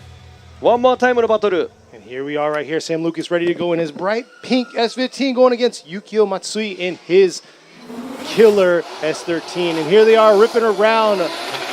New versus old coming around this 3-2-1 in outer zone 1 here. Sam Lucas real early. Sam ripping through outer zone 1. Oh, Matsui making an adjustment right there, leaving outer zone 1. And by keeping that close proximity to Salmon all the way through, Salmon just ripping through outer zone 3 and making things happen, giving a smoke show all the way through that track. さあ今のバトルちょっとアウトゾーン1を過ぎたあたりで松井選手大きなミスを犯してしまいました。ここ角度いっぱいサム選手アウトゾーン1通っていく、アウトゾーン1のラインはバッチリ、アウトゾーン2ちょっと小さいライン、松井選手アウトゾーン1から2に行くところでちょっと車をまっすぐな状態に戻してしまいました。その後ですね、終始近いところで松井選手後追いをしていましたが、サミット選手先行でダイナミックな走り。ここもですねいい距離感ですが、なんとちょっと松井選手アウトゾーン3から4に行くところでもですね、車体の、動きがちょっと乱れていったみたいなんですが、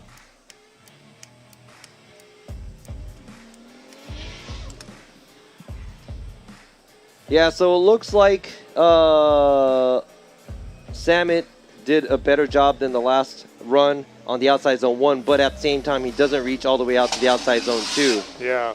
But he is on throttle, a lot of throttle. It looked like he was almost about to correct, and he saved himself left foot braking going from outside zone 1 to 2. But right around the same time, Matsui, maybe something's wrong with Matsui's car. It looks like he just shut down right there. But yeah, like you were saying, Samit definitely had a better approach leaving that 3-2-1, and his initiation was where he probably wanted to be last time. But like you said, he carried it from start to finish in outer zone 1 and was able to carry it through, but not able to get all the way out to outer zone 2.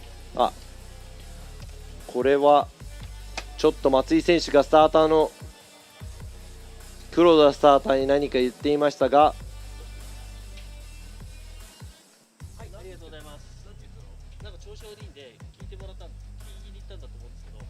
So we're finding out now. So this time around, Yukio Matsui is going to be in the lead position while you have Sam Lucas is going to be in the chase. さあ今度は入れ替えて松井幸雄選手が先行、サム・ルーカス選手が後追いです。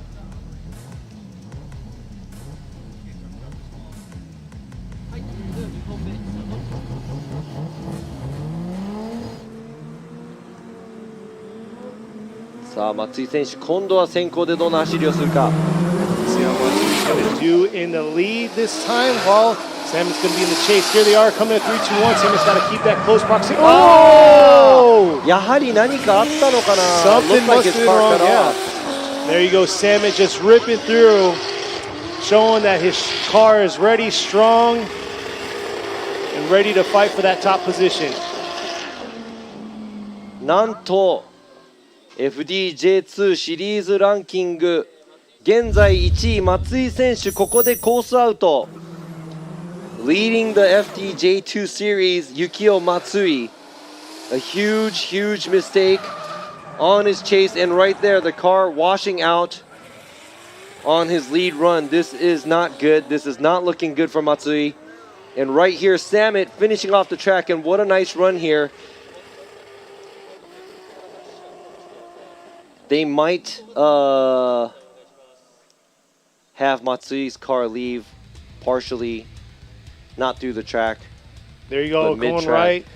So Sam Lucas Samet is going to get the win and be the final one to move to the Grade 8. さあトップ16最後のバトル、なんとシリーズランキング1位松井幸雄選手を破ったサミット選手、サム・ルーカス選手勝ち上がりおめでとうございます。さあちょっと松井選手の車両もどうなったのか気になるところですが、 Yeah, that's a big... なんと追走初出場のサム・ルーカス選手、ちょっとこの選手強そうですね。 He looks like he is going to stir up the series here, because think about it, a lot of the drivers, Hiraoka, which won last event, is out. Matsui leading the championship, he's out. Just like you said, Matsui's leading the championship right now, and Samet just came in and took him out. So we'll see how he's going to pan out in the Grade 8, but here we are already ready to go. さあグレート8トップ8、最初のバトルです。昨日の予選1位の花輪明宏選手が先行、そして後追いは山下勝孝選手。 So Hanawa is right here in the S14 going against Yamashita in the 180SX.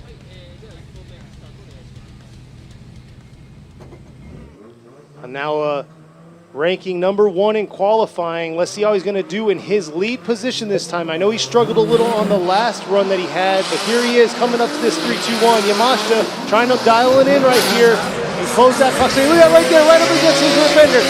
Just not able to hold on there, straightening up a little bit through that outer zone 1, but collecting himself through the second portion. But man, unfortunately, Yamashita probably was too aggressive coming up to that outer zone 1. いや今のですね気持ちは分かるんですが、山下選手ちょっと後ろでアグレッシブになりすぎた部分があるかなと思います。花輪選手先行で、なかなかいい走り、そして後追い山下選手、ここですね進入の仕方がちょっと、勢いが、違う方向に向いていたのか大きくミス、そしてここですね振り返した部分でもちょっとワンテンポ遅れたような形で、アウトゾーン4同じラインに乗せることなくインに巻いていってしまいました。こちらドローンの映像。 Let's go ahead and check out this drone view. Looks like Yamashita got a little too aggressive from the entry. He did take himself out right there. And right there at the transition, it looks like he could not do something. He couldn't do what he was wanting to do over there at the transition going to outside zone 3. And it looked like he had to take a lot smaller line than the lead driver going to outside zone 4. So two major mistakes made by Yamashita as the chase car. Making that early on in the track definitely could be is frustrating for the driver. Yeah. He tried to collect himself, but like we always talk about, anything can happen. So exactly. Yamashita just has to collect himself and get a solid lead run. そうなんですね、もう入れ替えるまでどうなるか分かんないんでね、多分、コースの最初の方でちょっと山下選手ミスを犯してしまった影響でもしかしたら、2つの目のミスも犯したのかもしれませんが、ドリフトっていうのはね、入れ替えてどうなるかまでは分からないので、山下選手にもこうちょっとね深呼吸して先行もうできる限りいい走りをして、その後花輪選手どんな後追いを見せてくれるのか。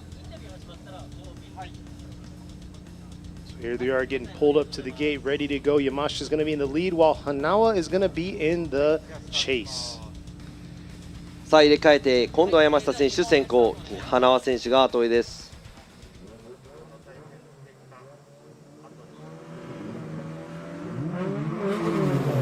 They're ready to go coming through the chicane here. Yamashita, the 180SX VR38 power. Let's see how he's going to do in his lead. He's got to make this a solid lead run.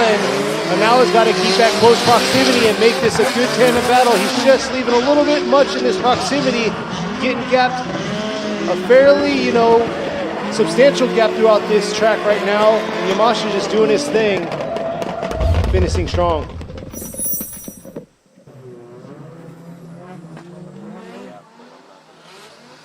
Let's see how it was throughout the track. さあここでですね、あまりにも離されてしまいますとその誠意がない後追いということで、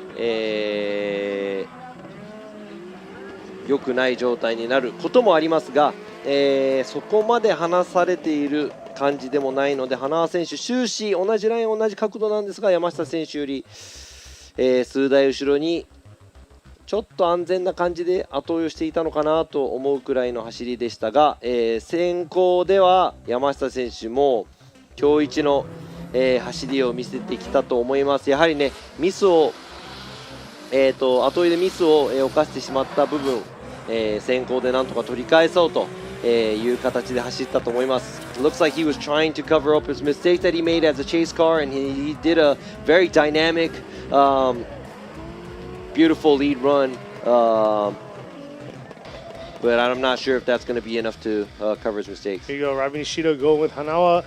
Yoichi Murmura going with Hanawa, so Akihito Hanawa gets the win and moves on to the final four. さあ予選1位の花輪選手、山下選手を下しベスト4進出です。今回は残念ながらベスト8敗退。山下選手次回も頑張ってもらいたいと思います。さあ続いてはですね、続いてのバトルに行く前に、またピットレポート、マリナちゃんに、サム・ルーカス選手のピットに行っていますので、So now Marina is going to be at Samit's pit. She's going to ask him a few questions, so let's go ahead and see. マリナちゃん。はい、マリナです。こちらサム・ルーカス選手にインタビューさせていただきます。Congrats got win, and this is your first time to chasing drive in here. So how do you feel about it? Honestly, I feel kind of rubbish because I wish we could have done a better chase there. It sucks that Matsui's having problems with his car, so it would have been nicer if we could, bang doors and had a bit more fun. But it feels so good, like new car and all that kind of stuff. To be able to get a first battle just feels amazing. Thank you so much. 彼にとって初めての追走だったんですけど、この車で走ることができてすごくよく走ることができてよかったですということです。次も頑張ってください。お返しします。So she said good luck to him. 今のですね、松井選手がトラブルを抱えていたのか、ちょっと後追いでもうちょっといい後追いして、勝ち上がりたかったなっていうのが残念だったところだったんですが、新車でねこうやって初めてのバトルでこうやってね勝ててすごい嬉しそうだったんでね、この先もすごい目をつけていきたいドライバーと思いますね。He's somebody to watch out for in the future because this is a brand new car that he built, and that was the first battle he's done, and he was able to take the win, and now he's going to move on to the grade 8. So looking forward to see how he's going to do later on today. And that right there is the attitude that that I love to see, and a lot of the spectators out there like to see, is he wants to be out here to have fun, give a good show, like you said, bang doors, make it what it is, what tandem drifting is. So that's awesome to see, and congratulations to him on that first huge battle win against Matsui. いや本当ね、シリーズランキング1位の松井選手と戦うのに緊張感があったと思うんですが、皆さんね、来ていただいているお客様、そしてライブストリームをご覧の皆様のためにも、もっと接近戦で勝ちたかったんでっていう話をしたんでね、こうやってねドライバーの皆さんもね多分見ている人たちがいるからこそ熱い走りがしたいなっていう気分があるドライバーばかりだと思うので、今日のこのベスト8のこの先も今日誰が勝つのかすごく、楽しみです。I'm really looking forward to it. I don't even know who's going to win. Even though we're the people who are choosing it, like I always say, people are like, oh, it's rigged and blah, blah, blah. It's like, it's not. Trust me, it's not. It is not rigged because there's no way we could rig it. さあ、スタートラインに立っているのが、ラウンド1、鈴鹿では優勝、そしてラウンド2では残念ながら、予選敗退だった、長澤選手、前回のエンジンから今回 2JZ をパワーアップして、帰ってきました。そしてスタートラインにゆっくり、接近している北芝智之選手、前回デビューさせた GR86 新車です。So that's Nagasawa, the winner of the Suzuka round, leading, throwing in a 2J this time, making more power, giving chase to Kitashiba, who debuted his car last event, brand new GR86 build. So here we are. Nagasawa is going to be in the lead position this time while Kitashiba's in the chase. Looks like Kitashiba's giving him a little bit of leeway here. Let's see if he can close that proximity coming into this outer zone 1. But man, that 2J is ripping for Nagasawa. Ripping around into this outer zone 2, transitioning through outer zone 3. It looks like Kitashiba's just kind of doing his own thing behind him. さあ、ただいまの走り、長澤選手先行で、ラインも申し分ない、くらい綺麗でスムーズな走りがしました。まあ、ちょっと、振り返しの部分とかちょっとスムーズすぎる部分があるかなと思います。そして角度もそんなに深くはないんですが、十分といった走り、なかなか綺麗な走り。対する、北芝選手後追いでですね、ちょっと距離が離れすぎてるかなという感じです。終始、追いつくことなく、フィニッシュラインを越していきました。さあ、これを見てですね、今度は、北芝選手が先行、そして長澤選手が後追いとなります。And just as you said, it looks like Kitashiba did not close the gap at all from beginning to end, but he is chasing Nagasawa, staying on the similar line and reaching the similar angles. Nagasawa doing a good job as a lead run, very smooth, but I would have to say he is a little short on maybe angle and the snappy transitions, but looks like it was a good enough run as a lead car. Now we're going to have to see when they switch places where Kitashiba is going to be leading and Nagasawa giving chase. Brand new, looks like a candy, his car, you know. 北芝選手の車もなんかキャンディーみたいな色なんでね、なんか食べたら甘そうですね。It reminds me of Easter. Easter. Now I cannot. Springtime. なんかね、春をイメージした、感じだそうです。But no, a lot of people. I was about to say, I can't translate Easter. Yeah, it's true. I'm not that good. But yeah, it's a lot of people on the chats are saying it's a very interesting color and it pops out. So. でチャットでもですね、すごく変わった珍しい、目立つ色だと、コメントが多々あります。So we'll see here. This time the tables are turned, just like Robbie said. Kitashiba is going to be in the lead while Nagasawa is going to be in the chase. Nagasawa definitely made it. It looks like he had a lot of easier time around the track with that 2J that he has now. So we'll see how he's going to do in the chase position. さあ、今度は北芝選手が先行、長澤選手が遠い。Here we go. Nagasawa here coming around, leaving that 3-2-1 early on, keeping that close proximity. And there you go, just toying with him a little bit right there, while Kitashiba's just trying to keep that solid line, dipping about a tire or two in outer zone 2, coming around outer zone 3. But man, that proximity Nagasawa kept all the way through that track is what we want to see. いや、北芝選手の、先行も綺麗だったんですが、長澤選手後ろでいい距離感で、北芝選手を追い詰めていこうとしています。北芝選手、少しタイヤが、アウトゾーン1、ゼブラを越えてしまいました。そしてこちら、アウトゾーン2でもですね、ちょっと外に行き過ぎたかなという部分がありますが、終始長澤選手後ろでいい距離感で、北芝選手を追い詰めていこうといった形です。Now, just like you said, Nagasawa's chase was very nice. Giving chase where Kitashiba, I thought he was going to make a mistake right there at the transition, but he didn't. He knew that it was coming, so he was prepared. So that was very good. 振り返しのところでちょっと長澤選手寄りすぎたかなと思いますが、さあ Here we go. Two right there. Tsubasa Nagasawa gets the win and moves on to the final 4. さあ、今回のウィナーは長澤選手勝ち上がり。残念ながら北芝智之選手、ここで敗退、ベスト8敗退です。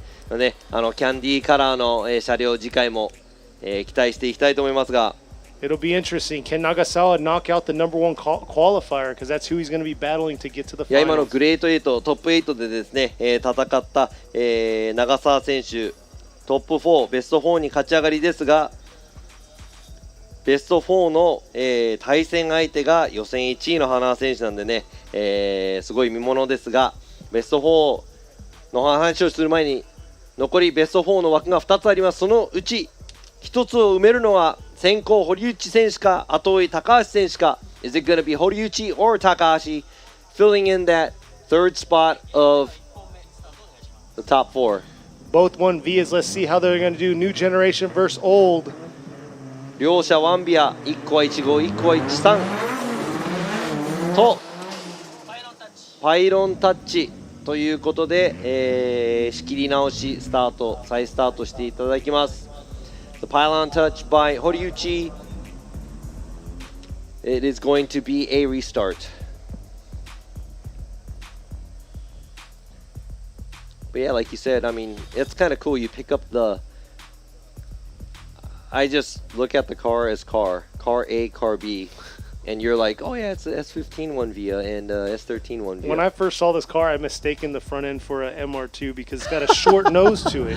So it has like that. Look at that. So he has a little bit of a short nose look to it. So でもね、ジャッジとして見てるので、もう車としか見てないんですが、細かいところをケニーがね、1号で180顔、そして、もう1台が13で180顔と、1ビア対決ということで、さあ再スタート。Let's see how they're going to go. Looks like they got through the chicane here this time around. Here we go. Horiuchi right here, ripping around in the lead position. And right there, Takahashi was early on, but losing a little bit of proximity through that outer zone 1, knocking that bumper off right there, leaving outer zone 1. And Horiuchi doing his thing throughout the track, not stopping or holding off for Takahashi. いや、堀内選手なかなか、いい走り、ラインがパーフェクトではないんですが、いい走り。しかし高橋選手終始ちょっと離された感じがしまして、何台か分後ろ同じようなライン同じような角度でチェイスしていますが、ちょっと差を詰められない部分、ちょっと離されすぎてるかなという感じです。Yeah, it looks like Takahashi's doing a good job trying to mimic the line and angle, but there is no proximity at all. Looks like Horiuchi. Yeah, and it doesn't look like Horiuchi's trying to run away either.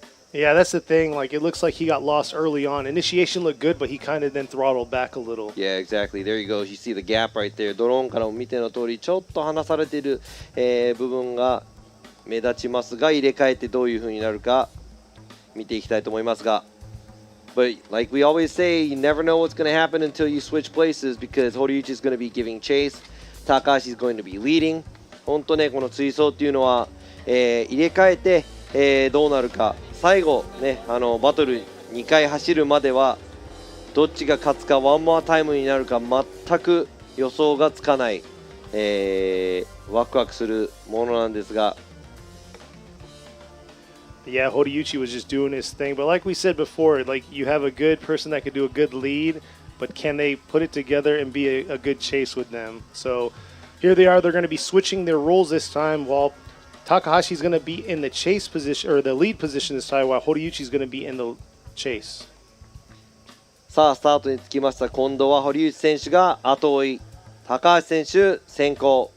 現在堀内選手シリーズランキング2位、1位の松井選手が16敗退ということで、堀内選手もここで追い越していきたいところでしょう。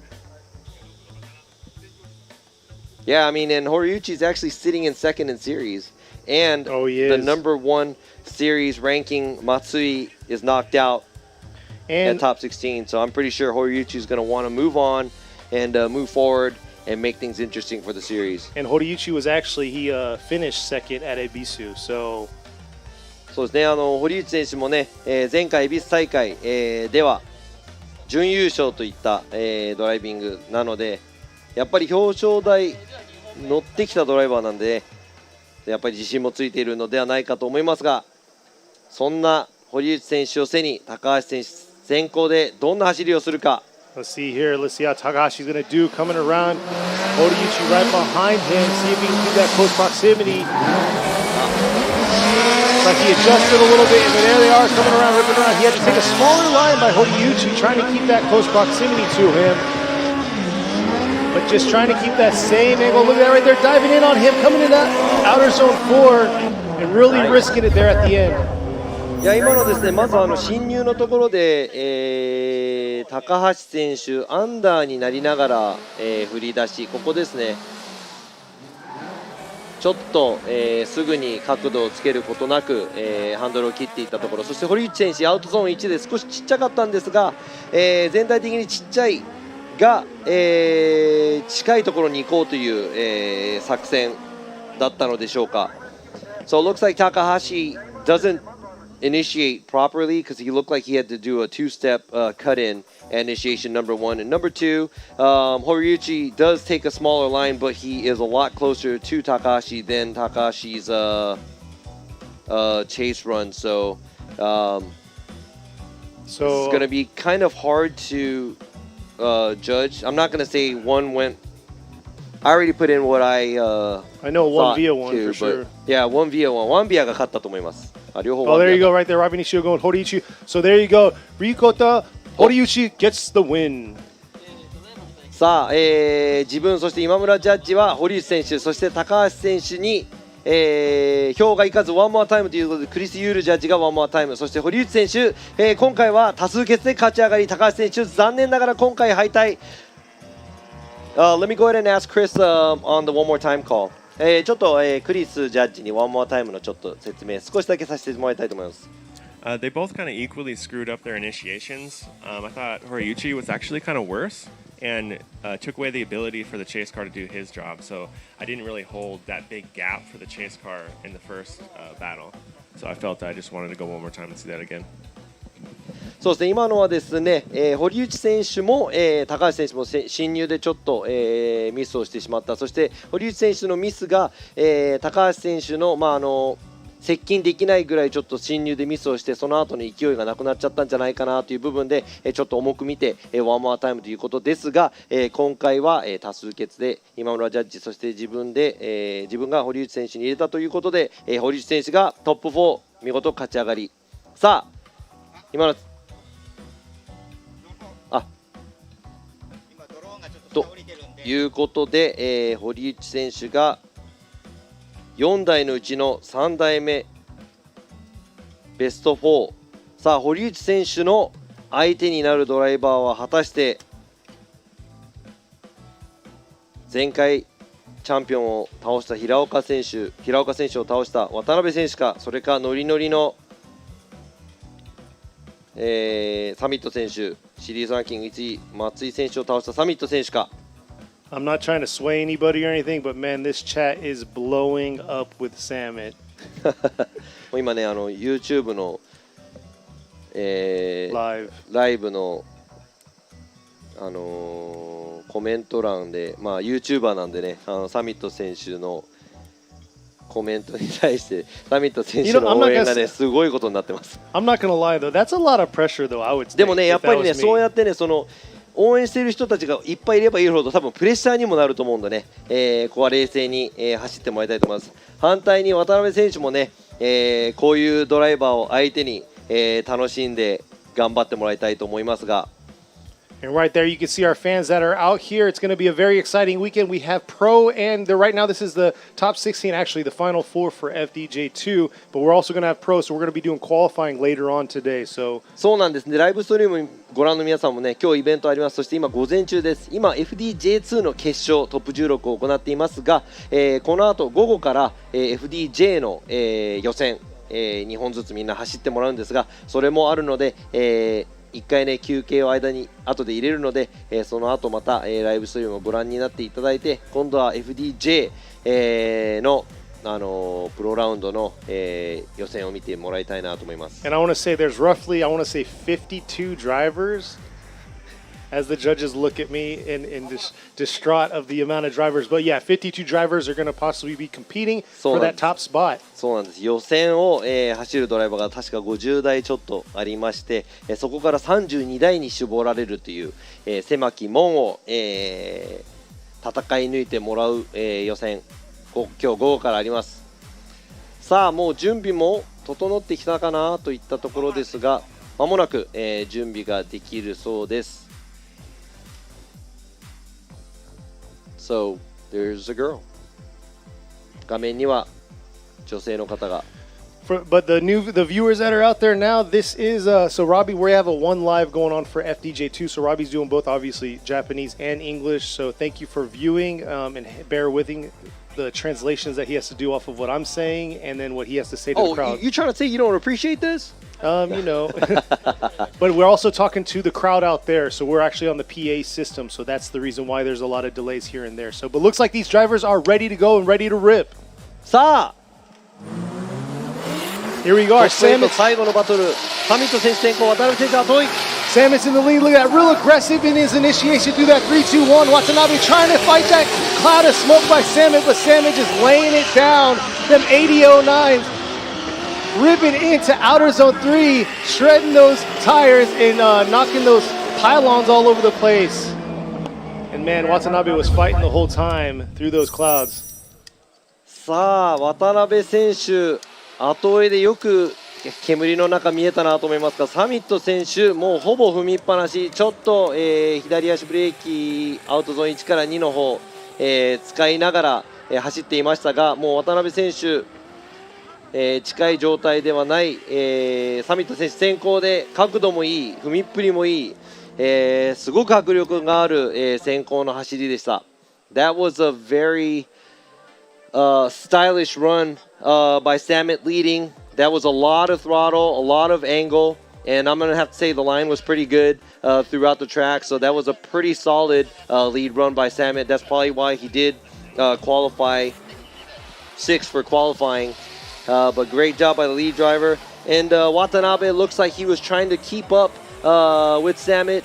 He does dip a tire off and hits the cone at the outside zone 1. It looks like he kind of shoots his car in the wrong direction and ends up in a smaller line at outside zone 2. But he goes right back on track, tries to get on the same line as Samit after outside zone 3. But it's too late because Samit is already going through the finish line. And Watanabe trying to do as best he can, try to keep up. Now it's going to be tables turn. Watanabe is going to be leading, and Samit is going to be giving chase. さあ今のね、いつも言っているように入れ替えてどうなるか分かんないので、今度はサミット選手が後追い、そして渡辺選手が先行を走ります。I like the dramatic punt of the pylon you saw, and it kind of floated through the smoke. 今ね、映像でね、コーン当たった時にその煙の中をコーンが飛んでいく、映像がね、すごいケニー的にはドラマチックだったという、ことですが。See, I don't have to look at like the whole line angle. I just look at dramatic effects. 僕らジャッジはコーンがどこに行くかなんて分かってないです。見てないです。ケニーはコーンのことしか見てないです。See, Kenny, we're only looking at the car and what's going on. Kenny's kind of like, hey, butterfly. Exactly. See, I'm keeping it entertaining here. I got to point out that obviously attention to detail. Hey, you know what? We don't have to keep it entertaining because these guys right here are keeping it entertaining. さあ、僕らの話はさておき、今度は渡辺選手が先行、そしてサミット選手が後追い。So here we are right now. Watanabe is going to be in the lead position this time while we have Samit in the chase. So we'll see here.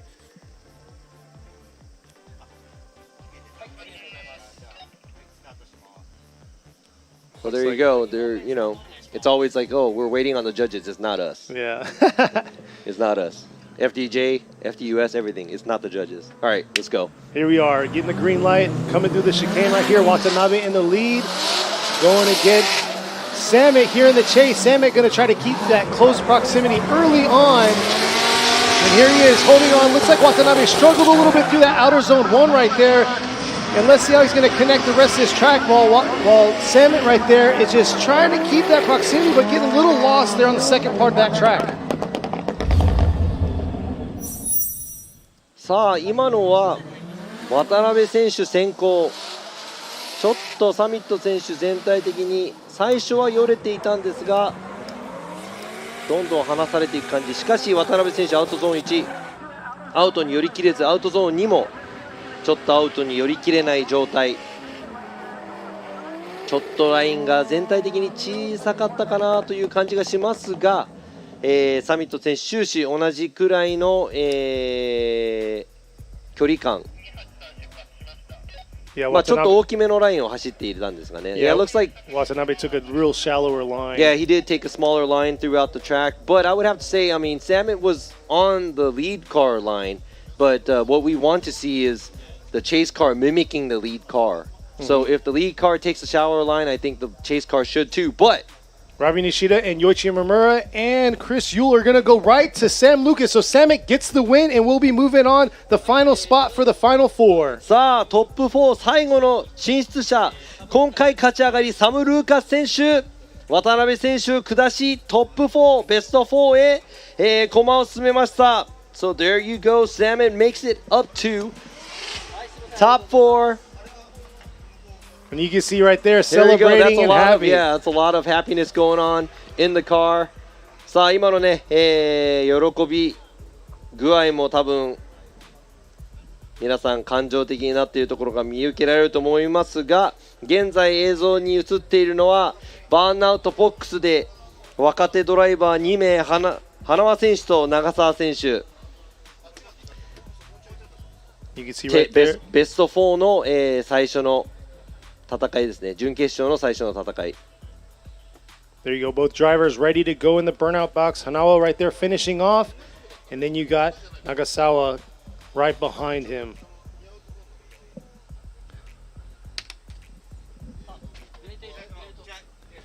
That was not grade 8. That was a. They were just telling you that was the end of grade 8. That's supposed to be the final 4. We are in the final four here. And final 4? Far. But here we are. さあ、ファイナル4やってまいりました。There こちらです。ファイナル4。ドライバー、花輪選手対長澤選手、そして堀内選手対サミット選手。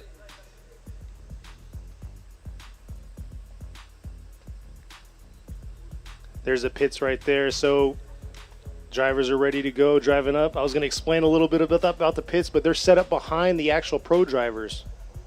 That's good. Yes. This is for the online people. So yeah.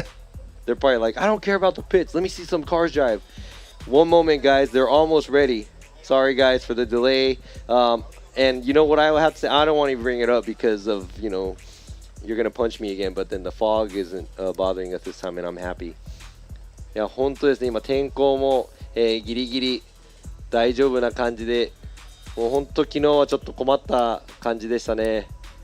Yeah, yesterday was a disaster at the beginning. Don't you think so?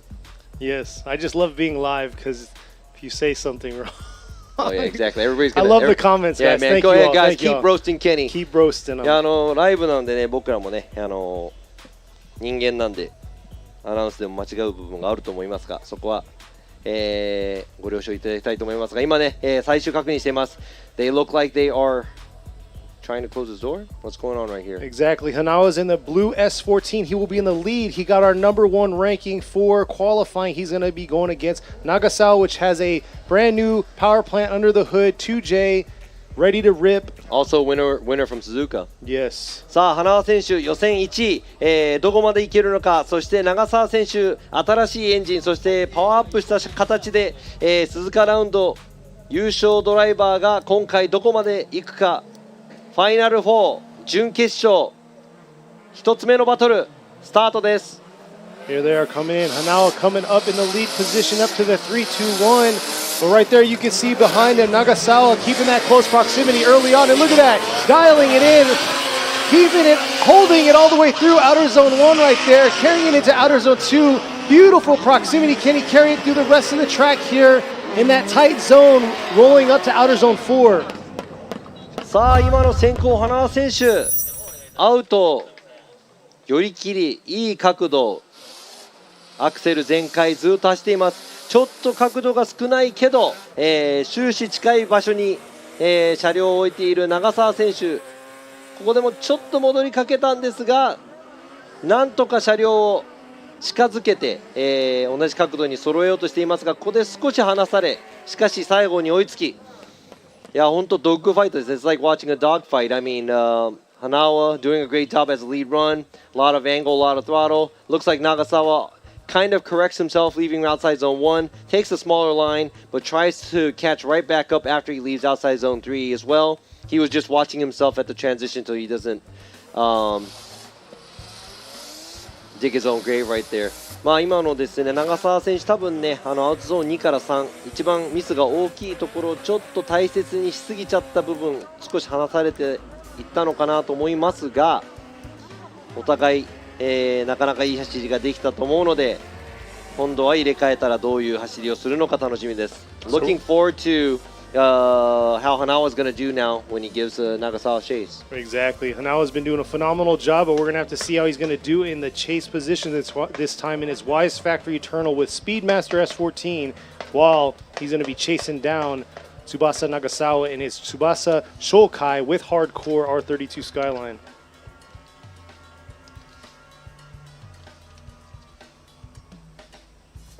さあ予選1位通過の花輪選手、今回ワイズファクトリーエターナル with Speedmaster の、車両 S14 シルビア後追い、そして先行は翼紹介 with Hardcore の HR32 スカイラインの4ドアを狩る長澤選手、今回 2J に乗せ替えてきて、どんな走りをしてくれるのか。 Now 長澤 is leading, Hanawa is chasing. And like you said before, Hanawa did a phenomenal job, and whenever there's a phenomenal lead, there's usually a good chase, and Nagasawa did a phenomenal job in the chase position, keeping that close proximity. But here he is now coming up to this 3-2-1. How is he going to do in the lead? Is he going to be able to fill those zones? And there you go right there, Hanawa keeping that close proximity, but he's got to carry it through this outer zone and drag it through the second half of this track, where many of them have been failing here through that transition. Oh, and I might have said too much there, dropping a little bit more than he wanted in tires through that outer zone 3.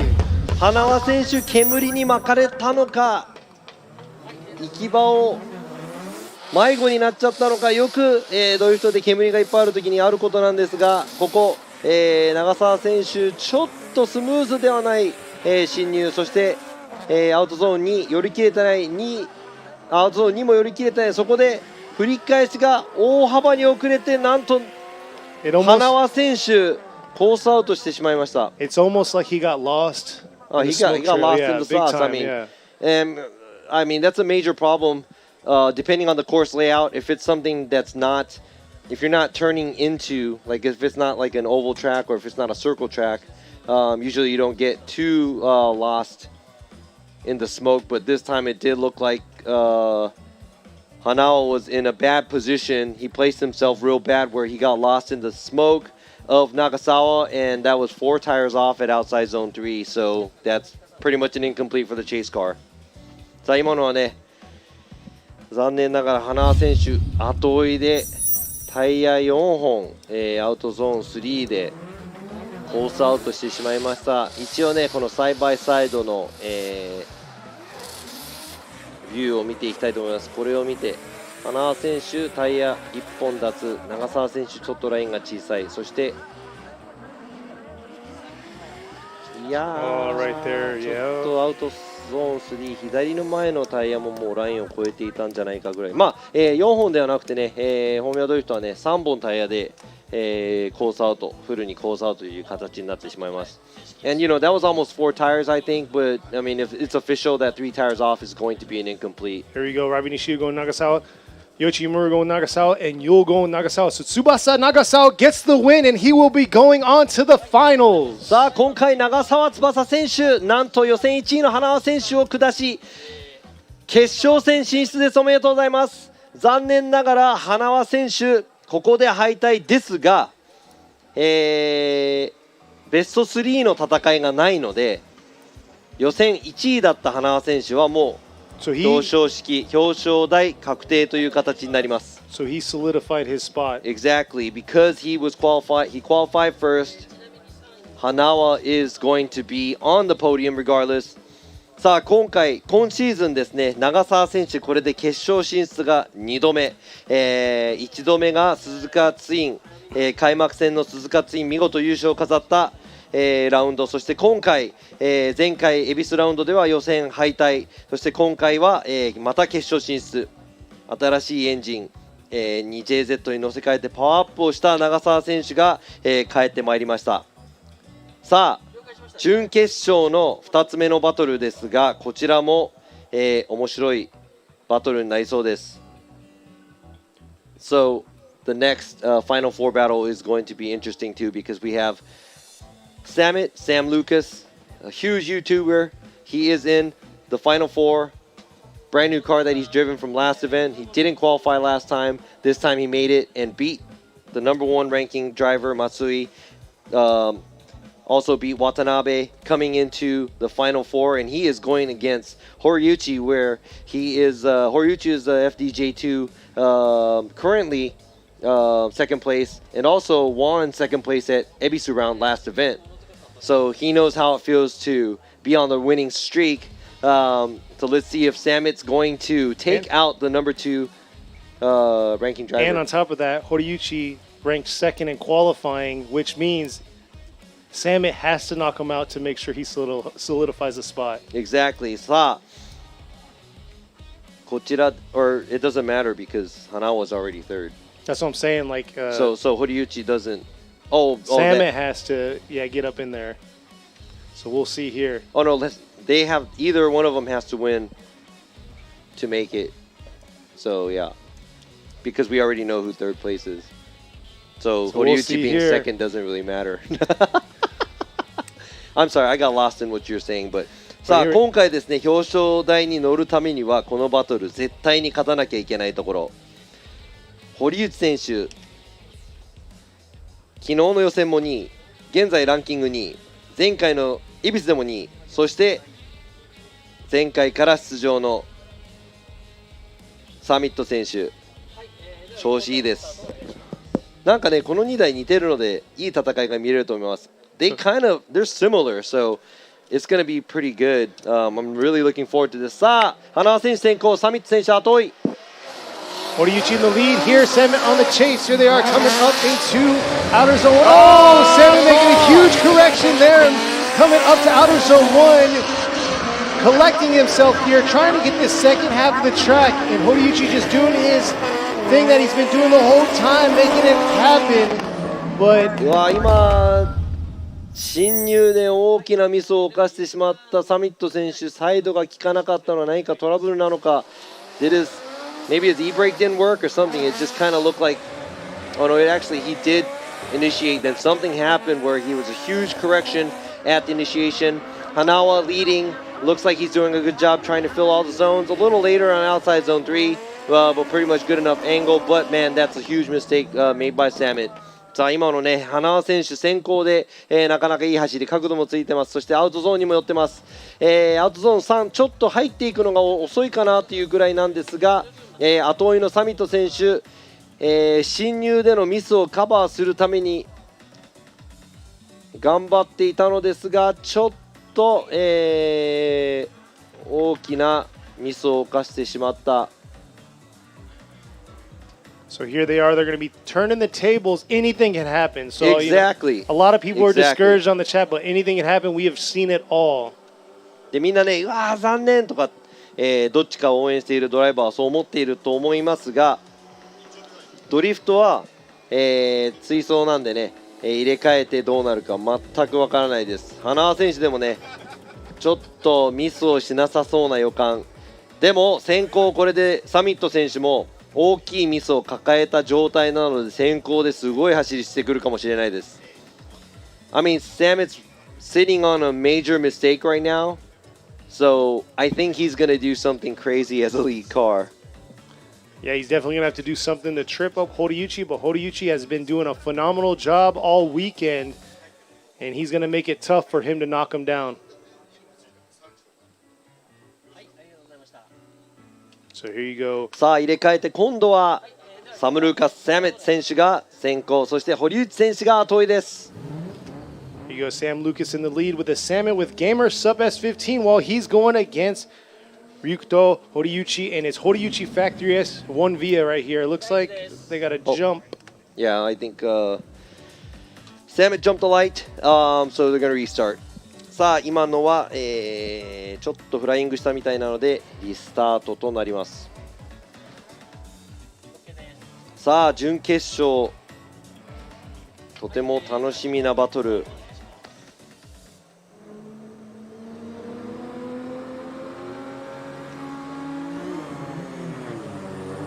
All right, here we come, coming through the chicane now. Samet in the lead, Horiuchi in the chase. There you are, Samet coming into outer zone 1. You get a little adjustment right there. Horiuchi not fazed by it, trying to collect himself here into outer zone 2. Connecting himself back around, keeping that close proximity to Samet right here, finishing off.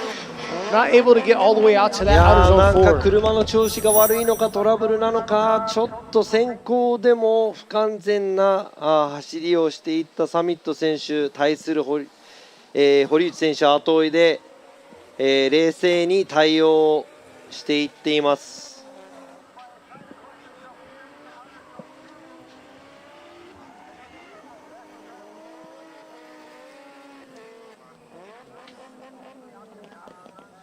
いやー、サミット選手何か調子が悪いのか。It looks like something is wrong with his car maybe because he couldn't keep his angle on outside zone 1.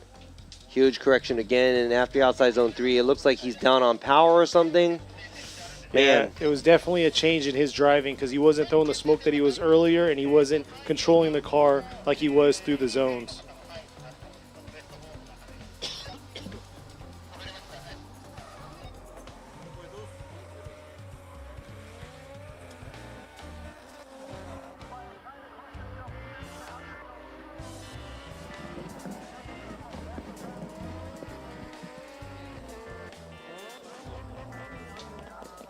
So さあ今ね、さっきもリプレイをご覧になっていただいたと思うんですが、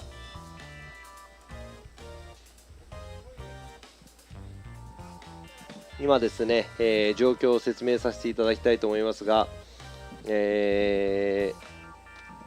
ょっとですね、トラブルが発生しているので少々お待ちください。Slight technical difficulties going on right here. So今ですね、サム選手が多分パワーステトラブル今日あったのでそれが原因ではないかという、疑いがあります。Yeah, looks like got some information here. Samit's car, he's been fighting some power steering issues throughout the day, and maybe that's the gremlins that just popped out of nowhere and grabbed him at the right time. I'm not going to say the right time, the wrong time. It's the wrong time, especially where he was, how he was doing all day long. He was ripping in that car. いやでも本当ね、そうやってね、嫌な時にトラブルっていうのは出てくるので、本当車っていつどうなるか本当わからないものなんですが、まあちょっと不完全な走りをして多分悔しいかもしれませんが。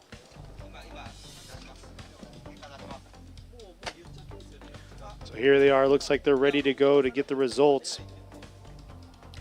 Robbie Nishida's going to go right with Horiuchi. Yoichi Murura going with Horiuchi. And Chris Yule going with the Rito. Horiuchi gets the win and will be battling it out in the finals. さあ、決勝戦進出は堀内陸斗選手、見事勝ち上がりおめでとうございます。そして、追走初出場、そしてここまで来ましたサミット選手、残念ながら予選の順位で4位ですが大健闘。車のトラブルにも見舞われましたが、終始いい走り、次回から、目をつけていきたいドライバーだと思いますが、決勝戦進出が堀内選手、そして長澤選手、決勝戦でのバトル。さあもう一度優勝したい長澤選手対ミスター2位、予選も昨日2位、現在シリーズランキングが2位、そして、前回恵比寿でも2位の、堀内選手、1位の場所を取りたいと思いますが、 Just like Robbie was saying, Horiuchi's been second in everything so yes, far. Our last event second, qualified second, and he's second in the ranking of FDJ2. But before we go into the finals, let's go ahead and take a short break. さあ決勝に行く前に、少し休憩を取らさせていただきたいと思います。CM どうぞ。フォーミュラードリフトジャパン。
横浜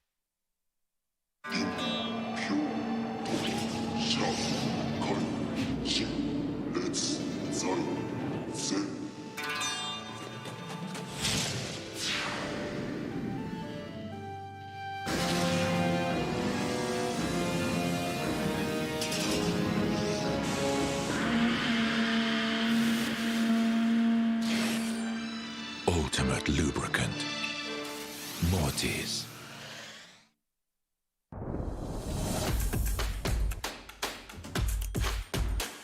The brightness. Called brilliant.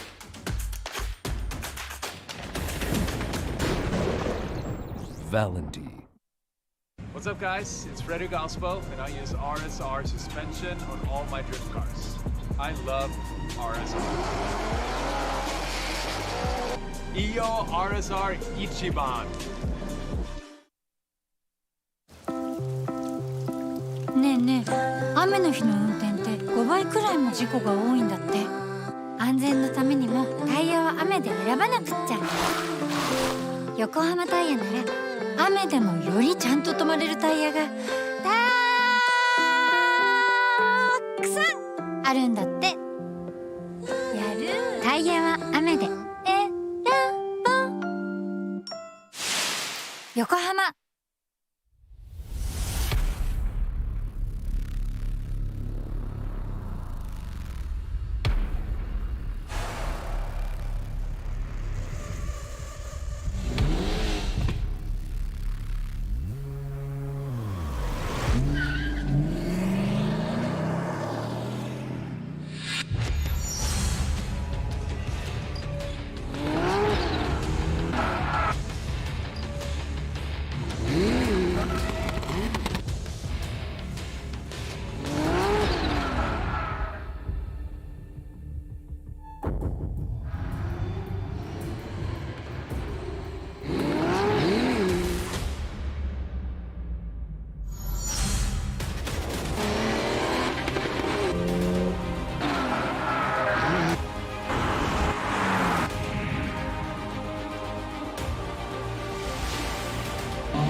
Welcome back, everyone. Here we are for the finals of the 2022 Yokohama Presents Formula Drift Japan FDJ2 Series here for Round 3 at Sportsland Sugo.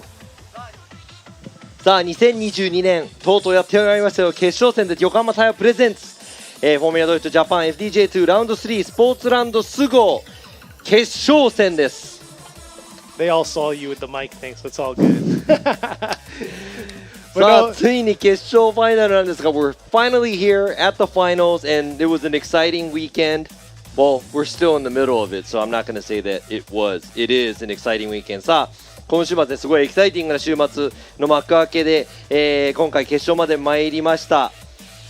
決勝に勝ち上がったドライバーは鈴鹿ツインでの、ラウンド優勝ドライバー長澤翼選手乗っている車両は HR32 スカイライン翼紹介 with hardcore カーナンバー283 There you go car number 283 that is Tsubasa Nagasawa. He is a winner of the Suzuka Twin Round and he is in his Tsubasa Shokai with hardcore HCR Skyline 4-door U30 R32 fans. There you go. It's still there. You can make it with an older vehicle, but he does have a new power plant engine in it. Yeah, そうエンジンもね 2JZ にしてパワーアップしてきました。スゴーラウンドにはもってこいのエンジン対するはミスターナンバー2と言ったら怒られちゃうかな。Mr. Number 2 right here, qualifying yesterday's second, yesterday's qualify and being second at the Ebisu round, last round. It's Rikuto Horiuchi 陸斗選手 FDJ2 現在シリーズランキング2位、そして前回のラウンド2位、昨日の予選2位ということで、このね2という数字が1になってくれればと多分絶対願っていると思いますが、I'm pretty sure he's hoping that number 2 is turning into a number 1 for him. But it looks like it's looking good for him for the series points ranking. Yeah, but then again, Nagasawa, the whole day or the whole weekend, he's been very aggressive behind the wheel. That upgrade in power that he's got, he's actually put it to work, and we've all seen that so far. So it's not going to be easy. Horiuchi does want to break that little rut he's in with being in second, which second is not bad, but at the end of the day, what driver wants to always be second? There you go, the interview that we had yesterday at qualifying. Nagasawa's hair is usually bright red, but he said he was so busy this past couple weeks getting this car ready. His color is actually falling out. His cars or his hair is turning darker and darker. 昨日のインタビューでもですね、長澤選手いつもね、真っ赤な髪なんですが、この車を用意するためにね忙しくて色がだんだん落ちてきちゃったというお話をしていましたが、対するは堀内選手、なんか安定した走り、ですが、あちらにですねFDJ の、J2 の初代チャンピオンの山中真央選手も後ろにいますが、堀内選手、もう用意をしているのかな。長澤選手も車両に乗り込んで、ハーネスをつけています。He already has his Hans device in harness. Nagasawa getting ready right here. And it says RPS 13180, but it is not. His car is HCR32 Skyline, 4-door.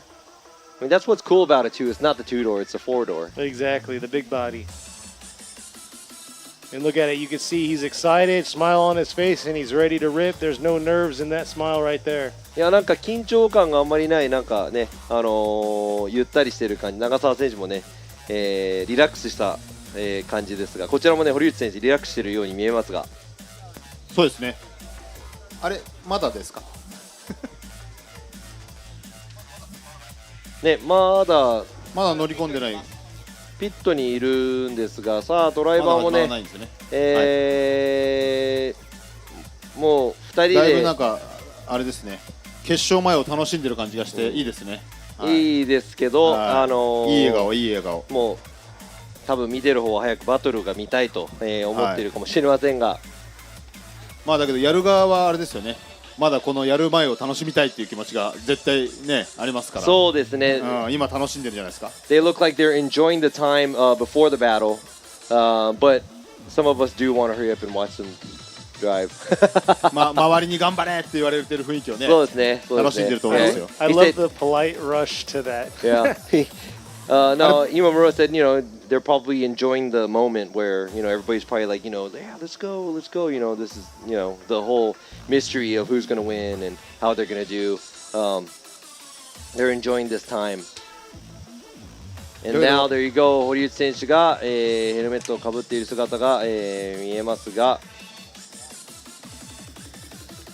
だけど昨日からいろいろあってやっと決勝まで来ましたね。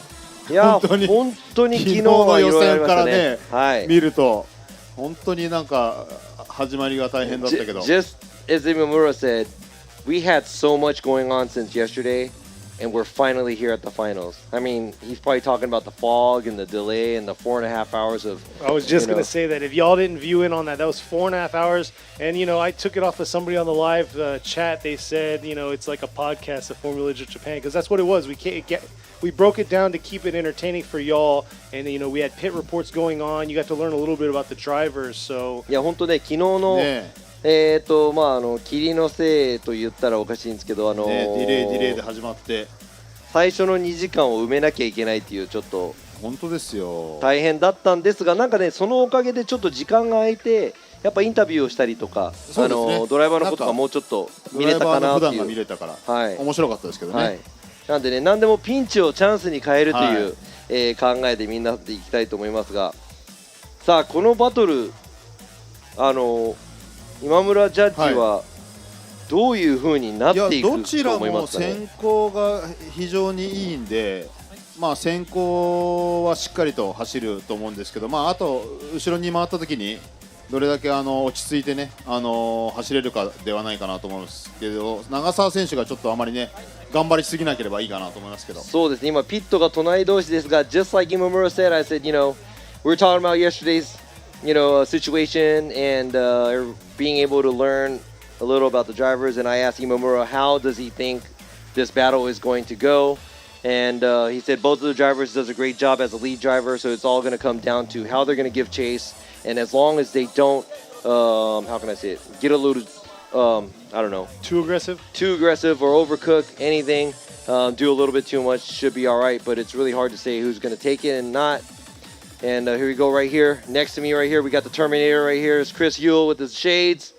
You look kind of intimidating. Yeah, see, so that's kind of cool because you don't see Chris on the screen that much in the US. まあこちらで隣にクリス、アメリカから来ているジャッジの一人、ちょっと今サングラスつけてなんか隣にいるとちょっと怖いんですが、アメリカのねFD ではあんまり画面には出ないんですけど。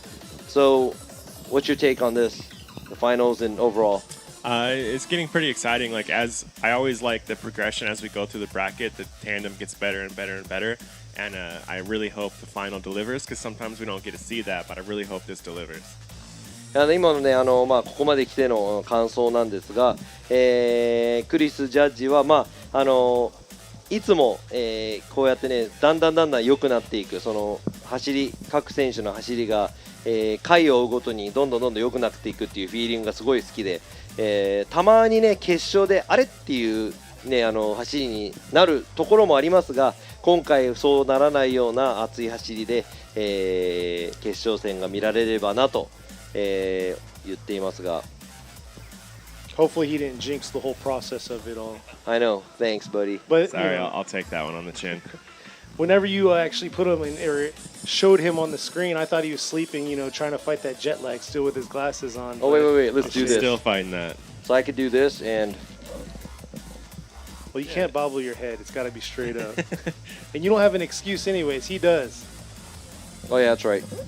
そうなんですよ。今ね、サングラスをして、今クリスがサングラスしてたんでね、寝てても、ね、時差ボケでね、まあ多分やっと時差ボケが治ってきたかなっていう時にもう帰るんでSo Chris is probably getting used to the jet lag, and by the time he's ready to, getting used to Japan time, he's probably flying home. Yep. That's how it was for me when I traveled all the time too, so it kind of sucks. Yeah, and I have FD Seattle next week also, so got to go home and sleep and rest up. Yeah, there you go. So here, speaking of travel, I'm ready to see these two cars travel down this track and give us a good show. さあ決勝戦は、堀内選手、堀内陸選手対するは長澤翼選手、堀内選手先行、長澤選手は遠い。決勝戦いよいよスタートです。Horiuchi's in the lead position while you got Nagasawa in the chase. Nagasawa's been doing a phenomenal job and been very aggressive in that chase position. Hold your breath, guys. Here we are coming up. Horiuchi did a phenomenal job in his lead, and there you go right there. Nagasawa right there showing like he did before, closing that proximity on him, keeping that close proximity all the way through that outer zone one. Nice job. Staying right inside that pocket, ripping into this outer zone four. And overall, Nagasawa ripping and making this a beautiful final tandem battle. Man, I would have to say that's probably one of the best tandems that we saw this weekend here in the FDJ2 series. いや本当にね今のバトル本当に良かったです。今日一の追走かなと思いますが、堀内選手、アウトに寄り切り、長澤選手ちょっとラインがちっちゃいんですが、ずっと接近している状態。そしてここアウトゾーン2に、来たところから回り込み、堀内選手と同じラインに乗り、同じ角度で走り、いや見事な追走、先行の車両も後追いの車両もほぼノーミスで走り切ったような、感じですが。Looks like both the lead car and chase car is not making any mistakes or many mistakes for this finals battle. Nagasawa slightly taking a smaller line at the outside zone 1, but that's to keep the proximity tight, to keep up and trying to get onto Horiuchi's door, and he keeps it really, really tight. That he is. What do you got to say? That's a phenomenal job. I mean, I'm speechless. I mean, I did a lot of yelling, shouting, and talking about the run, but overall, that was a speechless run. But the big thing is how is he going to do in the lead position this time? Because laying down like that, I mean, that was the hard part. He got the hard part out of the way, but at the same time, Horiuchi's been doing a phenomenal job, and he wants to break his curse of being in second. Oh man, at this point, I have no idea what's going on.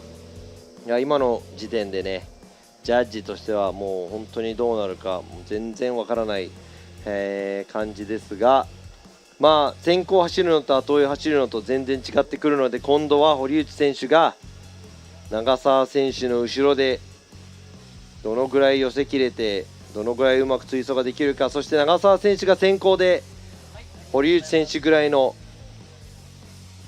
いい先行の走りができるのか。 So who is going to get it here? You got Nagasawa. He's in that Tsubasa Shokai with hardcore R32. Look at that. You can see hardcore stamp right on the side while you have Horiuchi in the Horiuchi factory S15 or the 1 S15 rear, 180 front. Let's see how they're going to do here. The final battle. Let's hope the final battle between these two. さあ長澤選手先行、そして堀内選手は後追い。 Nagasawa doing his thing. Horiuchi coming in, diving in. A little shallow in that outer zone 1. Nagasawa doing a good job here. Little shallow in that outer zone 2. Oh, Horiuchi gonna have to look back at that outer zone 3. Hopefully he didn't get too tired, but he was real deep in that pocket in the outer zone 3.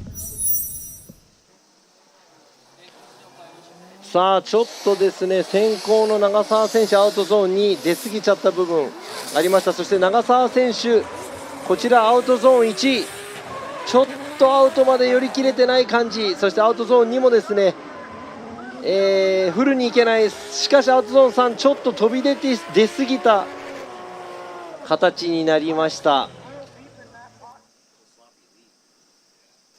いやー、ちょっと先行はミスが多い走り、そしてもう後追いもね、まあこ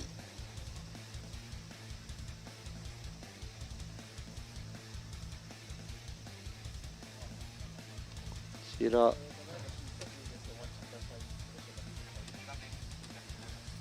The biggest thing these judges are looking at, it's a cross comparison, a lead to lead, chase to chase. So Horiuchi had a phenomenal job on his lead run, which made it easy for Nagasawa, but we'll see. Nagasawa had a little bit of a few bloopers there throughout his lead, but is it enough to turn the tables? Here you go, you can see the compared runs. さあこちら、2画面でですねサイドバイサイドで見ていきたいと思いますが、長澤選手が全体的にラインが小さいかな。で堀内選手先行で後追いが走りやすいような走りをしていたのかもしれないという考えになるかもしれない。It looks like Horiuchi is giving the chase car a chance to give a good chase because Nagasawa's run looks like he was running a smaller line, and also the outside zone 3 where they did dip the tires, and it looks like Horiuchi came close to 3 tires off, but that's because the lead car kind of led him to 今のねアウトゾーン3のところもね先行の車両が2脱、で堀内選手も3脱近くになっているんですが、これはもしかしたら先行の車両がワイドに行き過ぎたところを後ろがついていこうとしていった感じになりますが。Yeah, it looks like both lead drivers, when they were in the lead position, the outer zone 1 is kind of knocked out because one dipped a tire, Horiuchi did, while Nagasawa wasn't quite deep enough into that zone. So that kind of knocks them both out, and it's the rest of the track that, you know, possibly dictates what's going on here. So we'll have to see here what the judges are going to make on this. Robbie Nishida is going to go with Horiuchi, while we have Yoichi Mamura is going to be a one more time, Chris Yule with a one more time. So we are going to see a one more time battle, the final battle for the top 16. さあ決勝でこれが出るということはワンモアタイムです。長澤選手そして堀内選手もう一回、戦っていただきましょ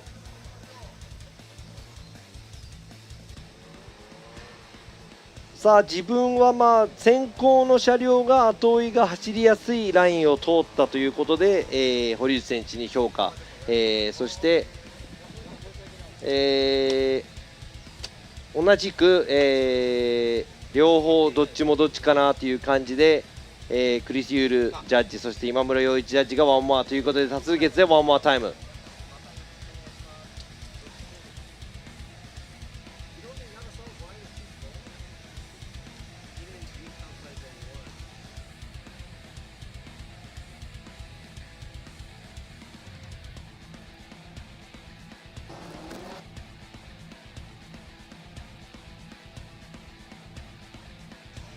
So we'll see here.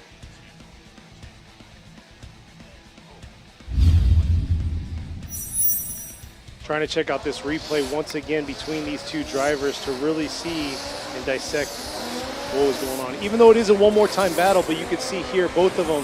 Horiuchi knocked his tire out there, and then Nagasawa was too shallow, so they kind of knocked each other out there. And then here, they both were close.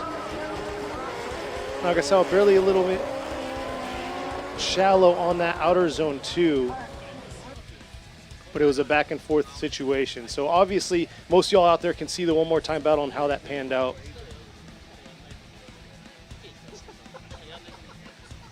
So once again, like yesterday, we were suffering through fog delays, and then later the afternoon we had this beautiful sunshine, clear skies, and it looks like we're getting a little bit of that, or a little taste of it, before later on today we will be facing the qualify round of the Formula J Japan Pro Series. そうなんです。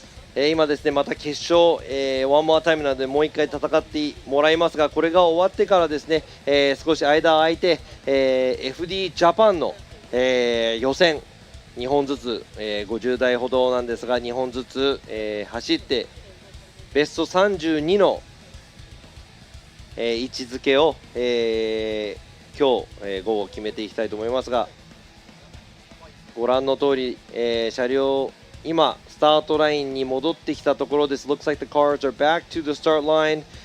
また再スタートということで、先行が堀内陸斗選手、そして後追いが長澤翼選手。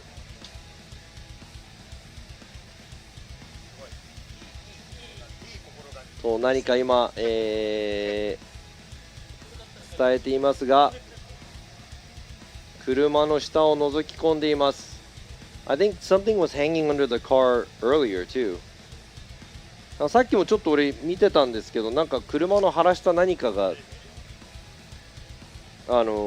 何か出っ張ってたような気がするんですけど、それを多分今確認して何かあるので、マフラーが落ちてる。 So there you go, you can see his muffler fell. So he's going to go ahead and head back and get that fixed.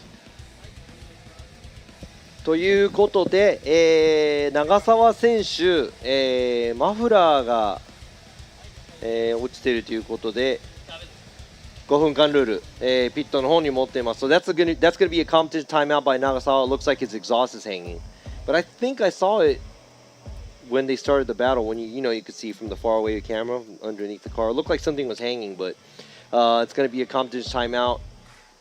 Man, they just love it to give us the thrill. Anticipation. That's what they're doing. Suspense. They're trying to create that suspense for y'all.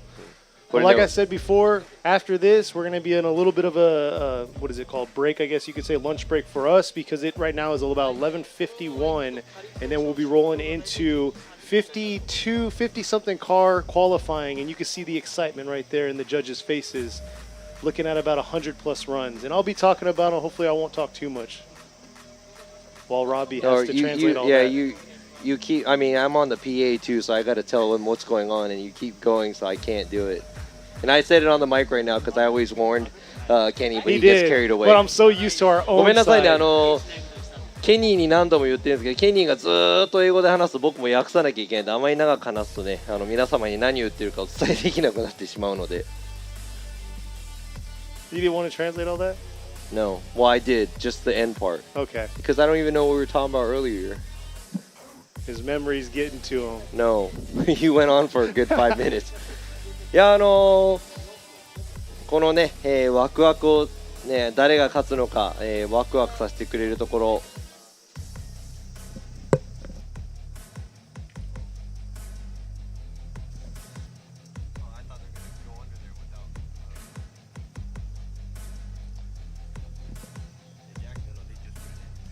さあ、あちら、画面に見えますのがマフラーちょっと落ちているので、何かで、吊り上げる形になると思いますが、looks like he's going to、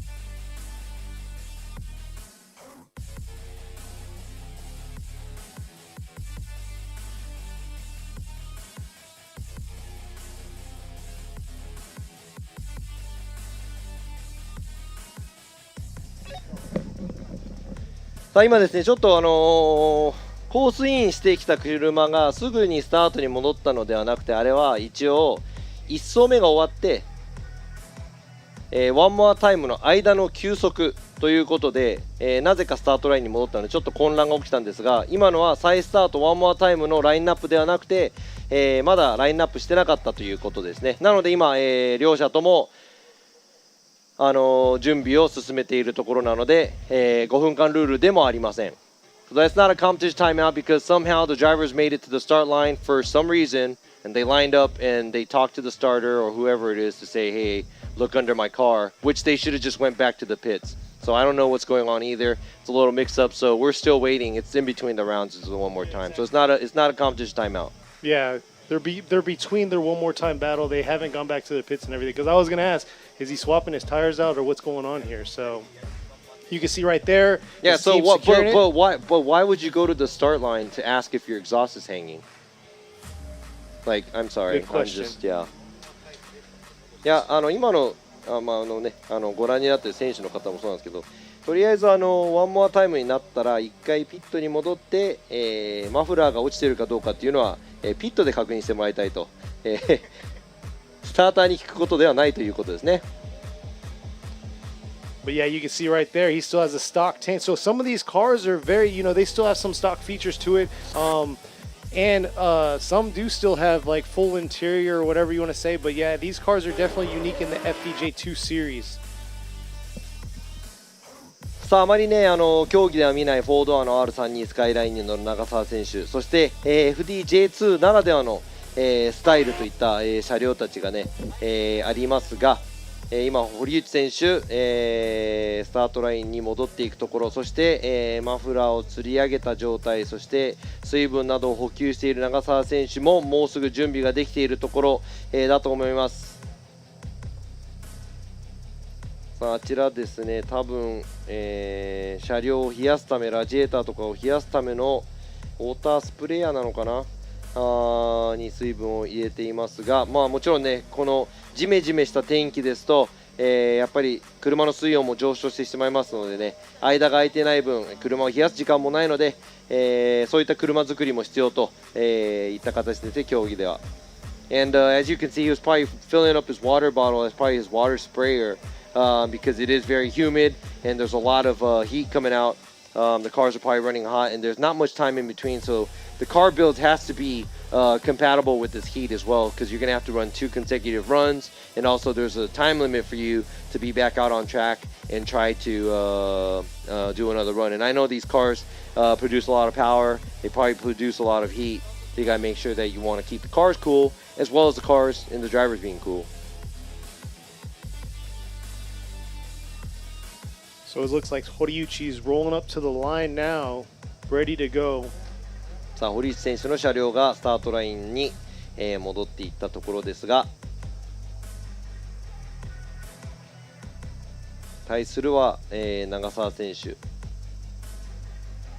There's Nagasawa just pulling out of the pits. So yeah, those of you that are just following in, this is the final battle here. This is a one more time battle. Rolled back to the pits. Nagasawa's exhaust was falling off, so they had to adjust that, fix that. But this is between the one more time battle, so it wasn't part of a 5-minute competition timeout or anything. さあ今ご覧の皆様、先ほどねファイナル、決勝戦がありましたが、決勝戦、ジャッジの結果ワンモアタイム、そして、今ですねワンモアタイムの間車両の、タイヤ交換なり、いろいろがあったので5分間ルールではないです。なので、両者スタートラインにつくところですが、堀内選手はもうスタートラインについていて、長澤選手も、ゆっくりと、今スタートラインにつきます。先ほどと同様もう1回ワンモアタイムなんでね、再度、仕切り直しということで堀内選手が、堀内陸斗選手が先行、そして長澤翼選手が後追いとなります。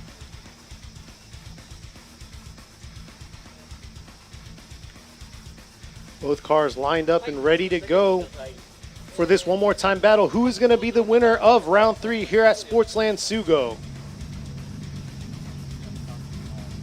さあ菅生、ここフォーミュラ上位と FDJ2 ラウンド3の勝者が優勝するのは堀内選手か、それか長澤選手か。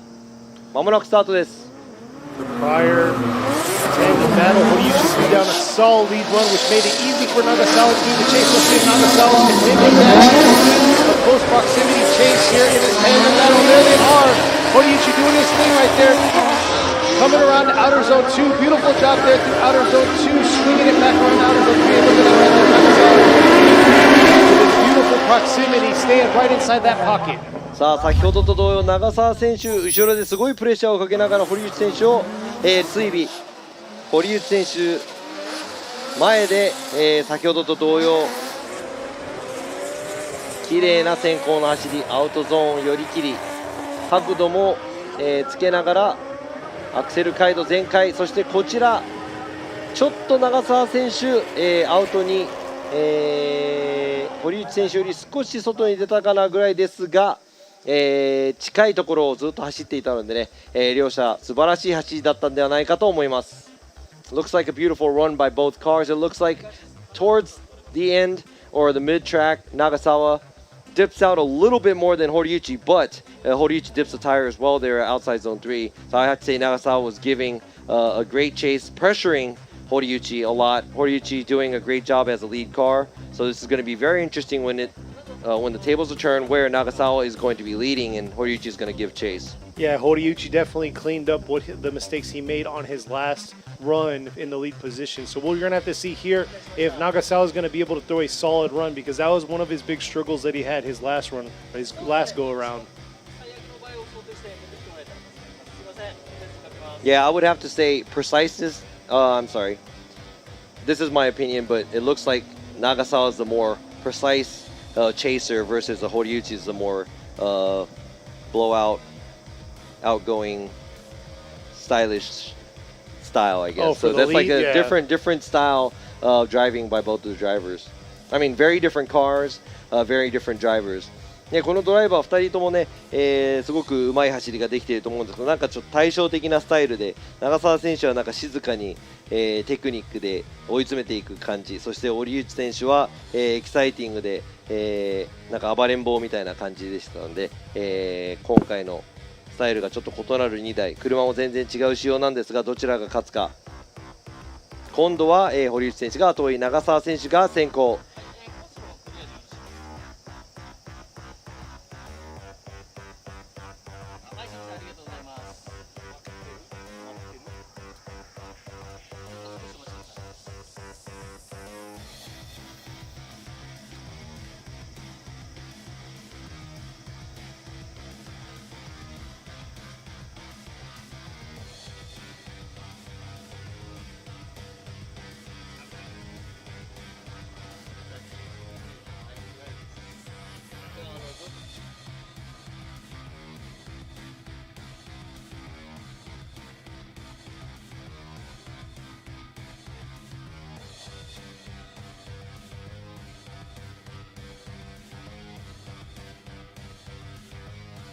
ちょっとですね、今ライブストリームの方で若干のトラブルがあるので少々お待ちください。今ねすぐに行きたいドライバーがいると思うのでもうちょっとだけ、お待ちください。申し訳ないです。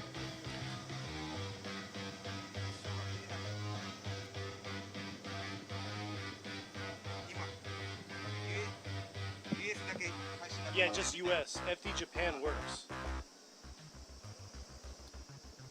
So are we gonna go?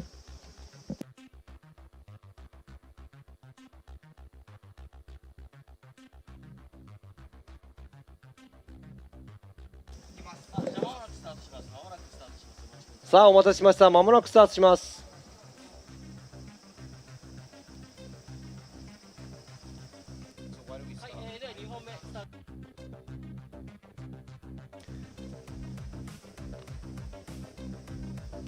All right, here we go. The second part of the battle right here. It's going to be Nagasawa in the lead this time.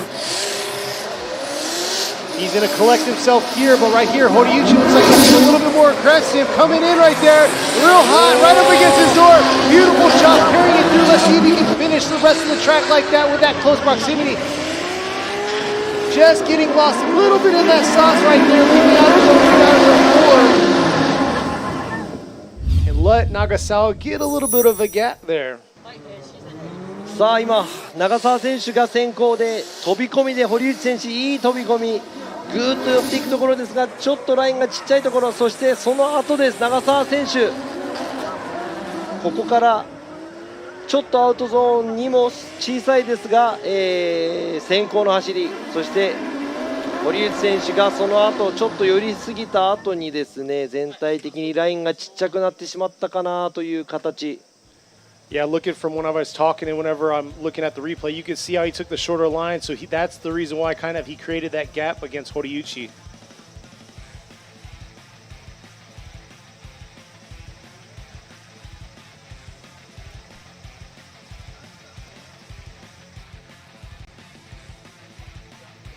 So we'll see here what the judges have to say.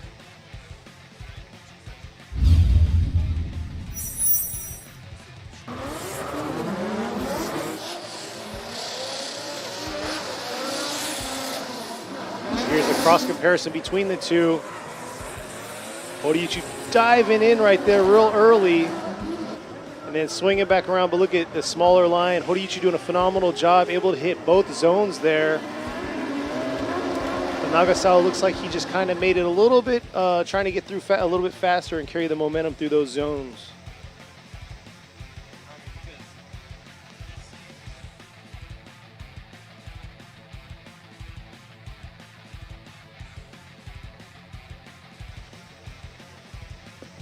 So we'll see here. いやーすごい、戦いがさすが決勝といった、ところですがすごい戦いが見られました。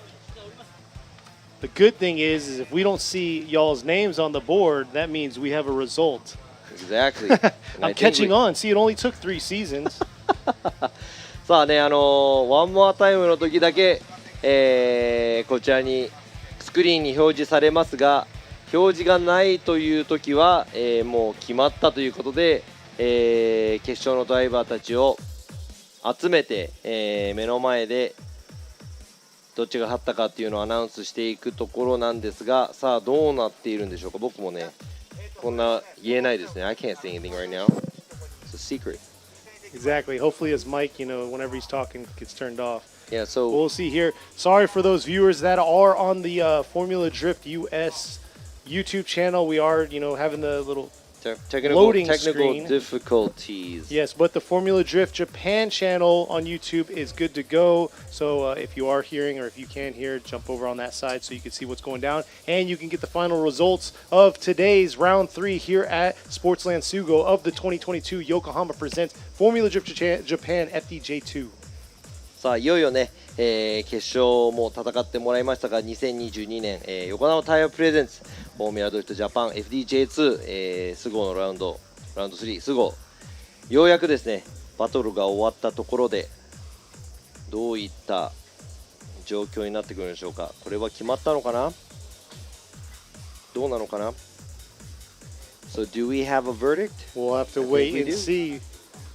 But until then, Chris, how has your first Formula Drift Japan FDJ2 judging been for you? さあ FDJ2 のジャッジ初めて、するクリスジャッジにちょっとどんな感想を聞いてみたいと思います。I really enjoyed it so far. I've had a blast. It's a different experience compared to what I'm used to with FDUS. The track is interesting. It flows really well. Having all outside zone is really cool. I'm a big fan of that. So, I'm really enjoying it. So my big question too. Oh, you got to translate. Dude, I'm gonna take the mic away from this guy. いや今クリスがねすごくいい経験で、すごい楽しませてもらってます。あとねこのコースのレイアウトすごくいい、流れですごく気に入っていると思います。で全部がね、新しい、経験だとでそれを楽しませてもらっていると。そして、彼もねアウトゾーンが大好きなのでインクリップあんま好きじゃないみたいなんでこのコースはすごくいいなとは、クリスも思っているそうです。V8s, do you miss them? さあ V8 とか、アメリカではすごいいっぱいあるんですが。No, not at all. I'm a fan of the J engines. I have them myself, and I like they're not too noisy, でクリスもね自分でも日本車に乗ってるんですがこの JZ のサウンドとかちょっと V8 はうるさいからあんま好きじゃないと、いうことで面白いですね。アメリカでは、ちょっと V8 うるさいっていう人たちもいますし、日本では、V8 かっこいいなっていう人たちもいるんでね本当賛否両論ですね。Yeah, it's like forever, I don't know, pick and choose battle over, JZs and V8s. But I would have to say I'm a big V8 fan because I don't hear it that much. Because it's been a long time since I've been to the States. Yeah, that's all I ever hear, so I like to hear different stuff. で自分も V8 とか好きなんですけど、最近アメリカずっと行ってないんで、V8 恋しくなってきます。でもクリスは反対にアメリカに行くとちょっと V8 だらけなんで聞き飽きたということです。ということで、ドライバー、決勝戦ったドライバー2人、こちらに、集まってもらいました。そして3位のドライバー、もう決まっているんですがもう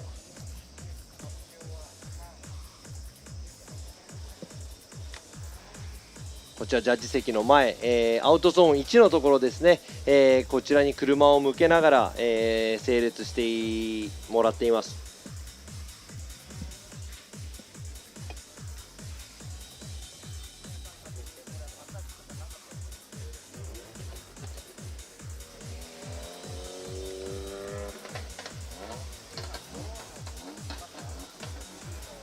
さあ昨日は予選1位だった花輪選手今日戦い抜いて、見事表彰台にやってまいりましたがあと残りのドライバー2名堀内陸斗選手そして長澤翼選手ワンモアタイムの末熱いバトルを繰り広げ、ようやくここまでやってまいりました。 So there you go, that's Hanawa pulling up after qualifying first yesterday, making it back here in front of us, and a great battle fought after the one more time between Horiuchi and Nagasawa. What do you think? What do you think, Warren? I can't say. Kenny はどう思う? I'm gonna let y'all make the call. Actually, I'm gonna let you do the announcement for that. All right.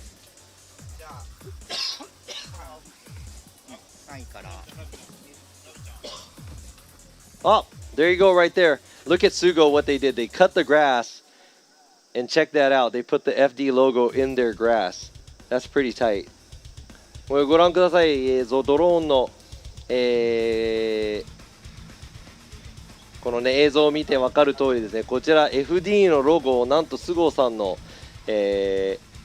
方で芝生を切って FD のロゴがこうやって映るようにドローンで見えるようになんとしてくれました。すごいですね。Man, it kind of looks like my lawn. すごいですね。すごい心意気というかすごいありがたいですね。本当すごい嬉しいですね。皆さんありがとうございます。Thank you so much Sugo for doing that. That's pretty cool. So here we go. Let's go ahead and start this. Let's go ahead and get this started. So rolling straight in. Here we are for third place right here. He ranked first. さあ3位です。And here he is. He's with the Wise Factory Eternal with Speedmaster S14. Number 870, Akihiro Hanawa. おめでとうございます。花輪明宏、昨日の予選1位、そして今回表彰台第3位、おめでとうございます。はい、次1位発表します。さあ、2022年横浜タイヤプレゼンツフォーミュラドリフトジャパン FDJ2 Round3 宮城県スポーツランドスゴー The winner 優勝は堀内 Factory Car No. 270陸東堀内 gets the win おめでとうございます。堀内選手優勝、見事2番手2の数字からやっと1に這い上がってきました堀内選手。He is out of the number 2 spot, and he made it to the top spot, number 1. The winner goes to Horiuchi. Congratulations, おめでとうございます。And this man right here, he did not make it easy for him. Gave him another one more time battle. Fought to the end. You know, he's got this hardcore R32, but with Tsubasa Shokai, number 283, Tsubasa Nagasawa. おめでとうございます。準優勝は長澤選手。いや、ワンモアタイムのバトルも惜しかったけど、決勝のバトルはすごいいい走りを見せてくれました。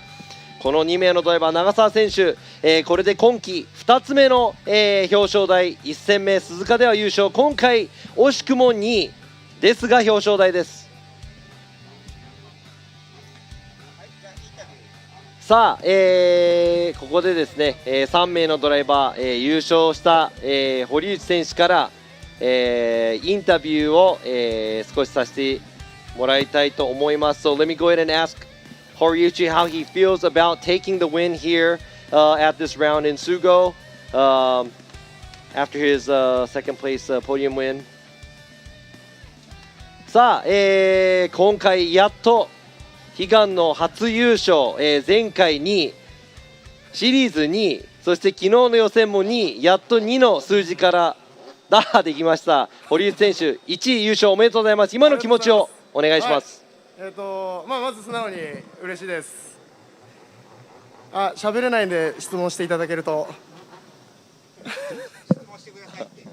いや今の感想を聞きたいですね。もう嬉しい以外のもう。昨日からなんだか単走がうまくはまって、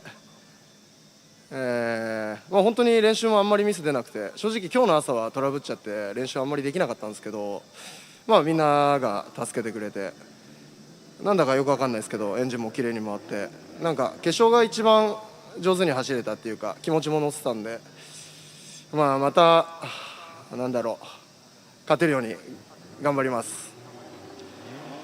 So from yesterday, he said, he's happy to be here, and he's happy that he made the win. He said from yesterday, he said he wasn't doing super well, but he said the lead was getting better and better. And he said during this morning's practice, they had issues, and he didn't know what's going to happen today. But he said everybody helped him out in his team, and he made it this far. So he greatly appreciates it, and obviously he's happy.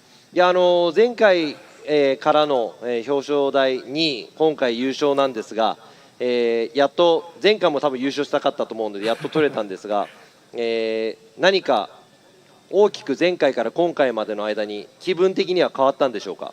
いや、何も変わってはないですね。大きく僕の心に響いたことは今村さんに技術がない場合は車でカバーしろって言われたので、今日はずっとアクセル踏んでたらうまくいったんで、はい。いや、めちゃくちゃいい走りだと思いますよ。僕も前回の恵比寿の時にいろいろとアドバイスさせてもらったんですけど、今日本当になんていうのかな、気持ちが乗ってて、非常に熱い走りを見せてもらって僕も逆に嬉しかったです。ありがとうございます。おめでとうございます。So the question was, what did he change from the podium win or the second place podium on the last event to now? And he said, nothing really, but he did get some advice from Imamura, where Imamura was like, you know what, if you can't do it if you can't physically do it, then you're gonna have to make sure that the car is gonna do it for you. But he said, you know what, he just romped on it, got on it, so he can make sure that he was able to do good runs. And Yoichi said he said it was great to see that the advancement he made, and he said he looked really, really comfortable on the track. So basically overall everybody's happy.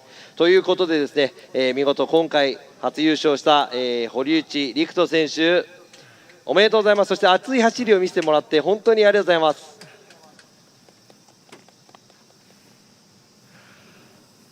さあですね、続いては、今回惜しくも準優勝。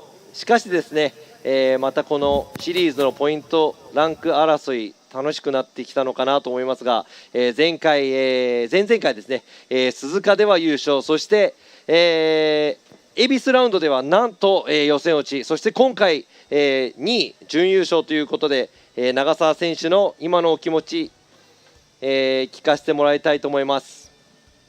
いいですか？はい。僕は喋ったら長いんですけど大丈夫ですかね？あ、ちょっと待ってくださいね。じゃあ。冗談です。ちょっとSo I asked him because Nagasawa came from a win in Suzuka, then he went to Ebisu, didn't qualify, and now he made it up to the podium, and he's second place. How does he feel right now? どうぞ。いやですね、いろいろやっぱりちょっとこの大会に臨みにおいて思うことたくさんあったわけですよ。前回のまさかの予選落ちからで車もちゃんと作らなきゃいけなくて、で僕一つすごくお礼が言いたいのはやっぱりその周りの支えてくれた方々ですね。非常に感謝しております。その方々がいなかったら僕この舞台にまず立てなかったのと、ね、この表彰台というの、ね、に僕今日のだったら僕すごい満足してるんでとても嬉しいです。なのでこの2位は恥じることなく胸を張って2位でしたって言えるので、いや手伝ってくれた方本当にありがとうございました。まあこれからもねシリーズね優勝、まあ来年のプロ1目指してねちょっと堀内ちょっと通したいんででこの3台の追走めちゃめちゃ面白かったんで、で普段からも顔を合わせてる人なんで、まあ負けないようにちょっと次からも気合い入れて頑張るんで、長澤翼ぜひ応援よろしくお願いします。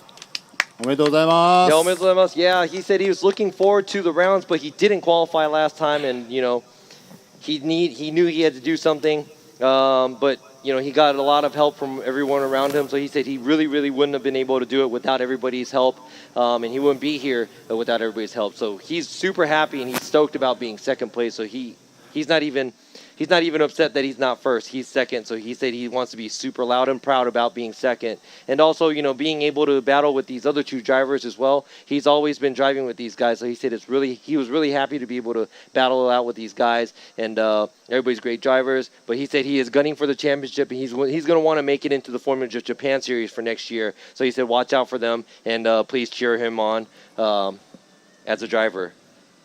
いや、おめでとうございます。おめでとうございます。さあ3位の、花輪選手見事表彰台です、初表彰台。今の気持ち一言お願いします。 How does Hanawa feel making it to the first time on the podium? はい、ワイズファクトリーエターナル with スピードマスターの花輪明です。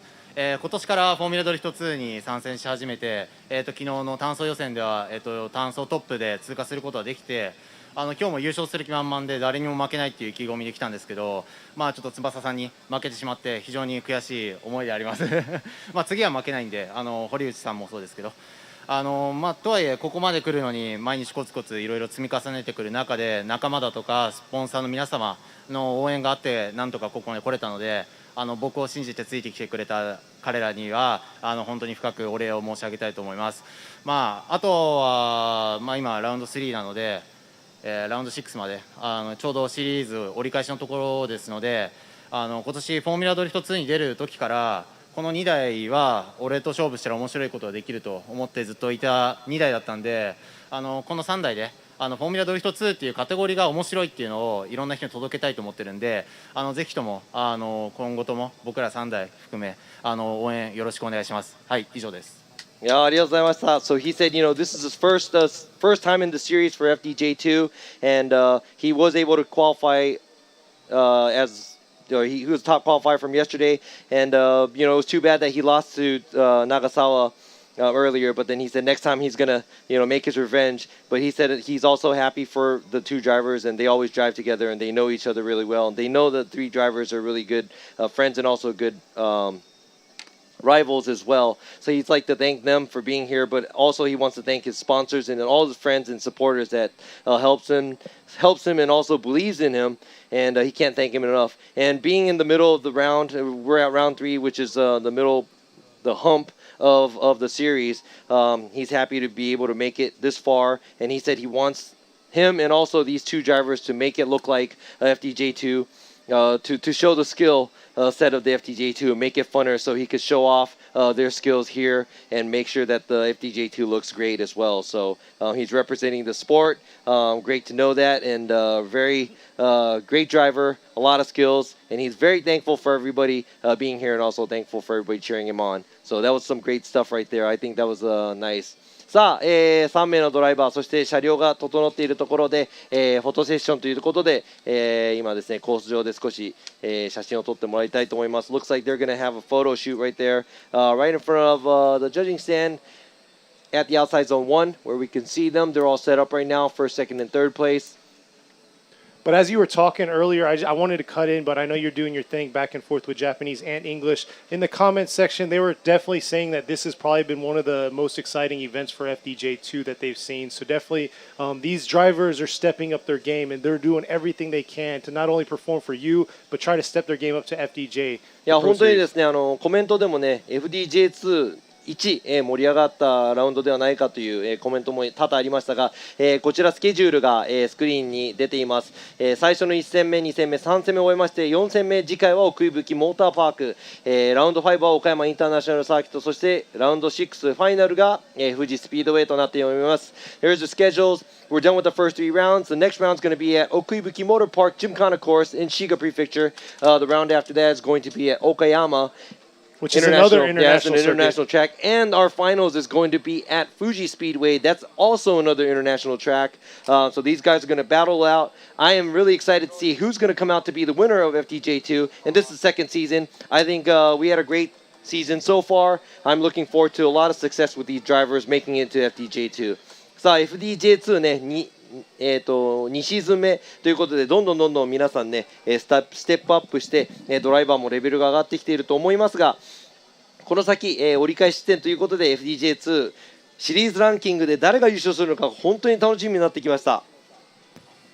まだわからないですね。全然わからないですね。毎戦表彰台の顔ぶれが違いますし、今回ね長澤選手が2位に入りましたけど、まだまだねポイント争い、本当に今言うようにシリーズ争いわからないんでね。僕らも全く予想がつかない。いやもう本当にで毎戦ヒーローが出てるんで。いや本当ですね。そのヒーローが本当に活躍してくれてるのが僕ら嬉しいんで。いや若いっていうのがいいですね。本当今回で言うとね優勝した堀内選手、本当に前回の恵比寿からね短い期間でよく自分を修正してね同じようなねポジションに戻ってきたっていうのは本当実力があるのかなと思いますんで、今日のね3台なんか特にね今からいろんなところで活躍してくれるのが楽しみです。はい。ありがとうございました。Yeah, so Imamura just filled us in real quick because, obviously there's new drivers coming into the podium every round, and it's very exciting for us to see. And also these three drivers, they have the skills to make it, so we won't know, and we have no idea who's going to be on top of the series at the end of the year at FDJ2.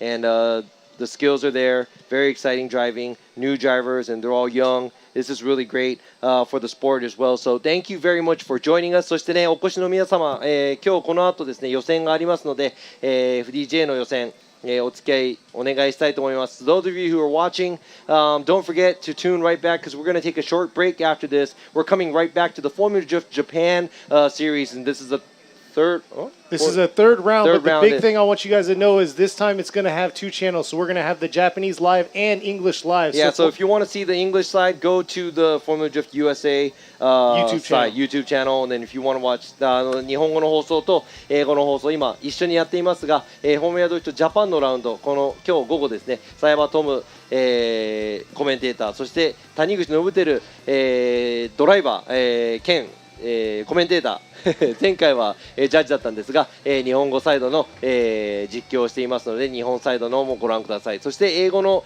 をご覧になりたい方はフォーミュラドリフト USA の、方の YouTube の方から、僕らケニーと、お話ししますので、ぜひぜひ、午後も、お楽しみにしていただきたいなと思います。いや日本語難しいですね。Man, Japanese is really hard. No, it's not for him. So don't let it get twisted. So thank you, Robbie, for what you've done Thank today. you very much. Good And job this weekend. See you guys next time or this afternoon. 午後お会いしましょう。さようなら。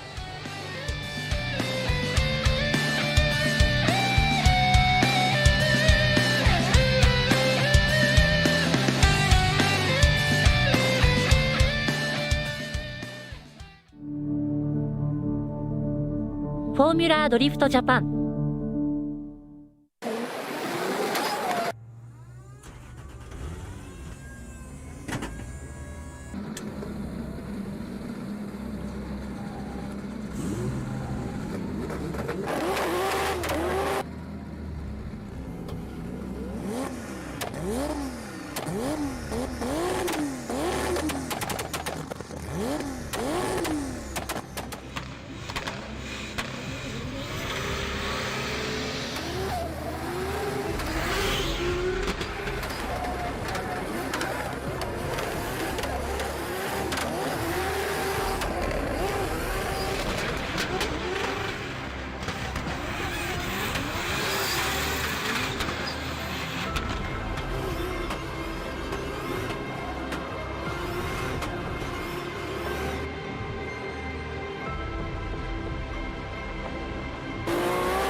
横浜。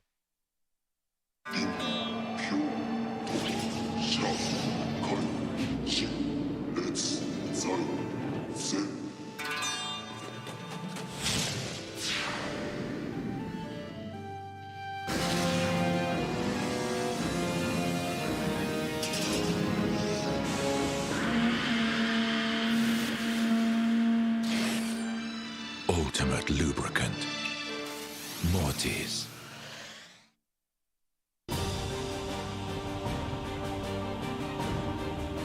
The brightness called brilliant, blinding and vivid.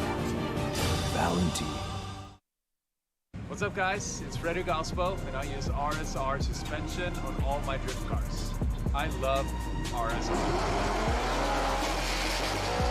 Iyo RSR Ichiban. ねえねえ、雨の日の運転って5倍くらいも事故が多いんだって。安全のためにもタイヤは雨で選ばなくっちゃ。横浜タイヤなら雨でもよりちゃんと止まれるタイヤがたくさんあるんだって。やるタイヤは雨で選ぼう。横浜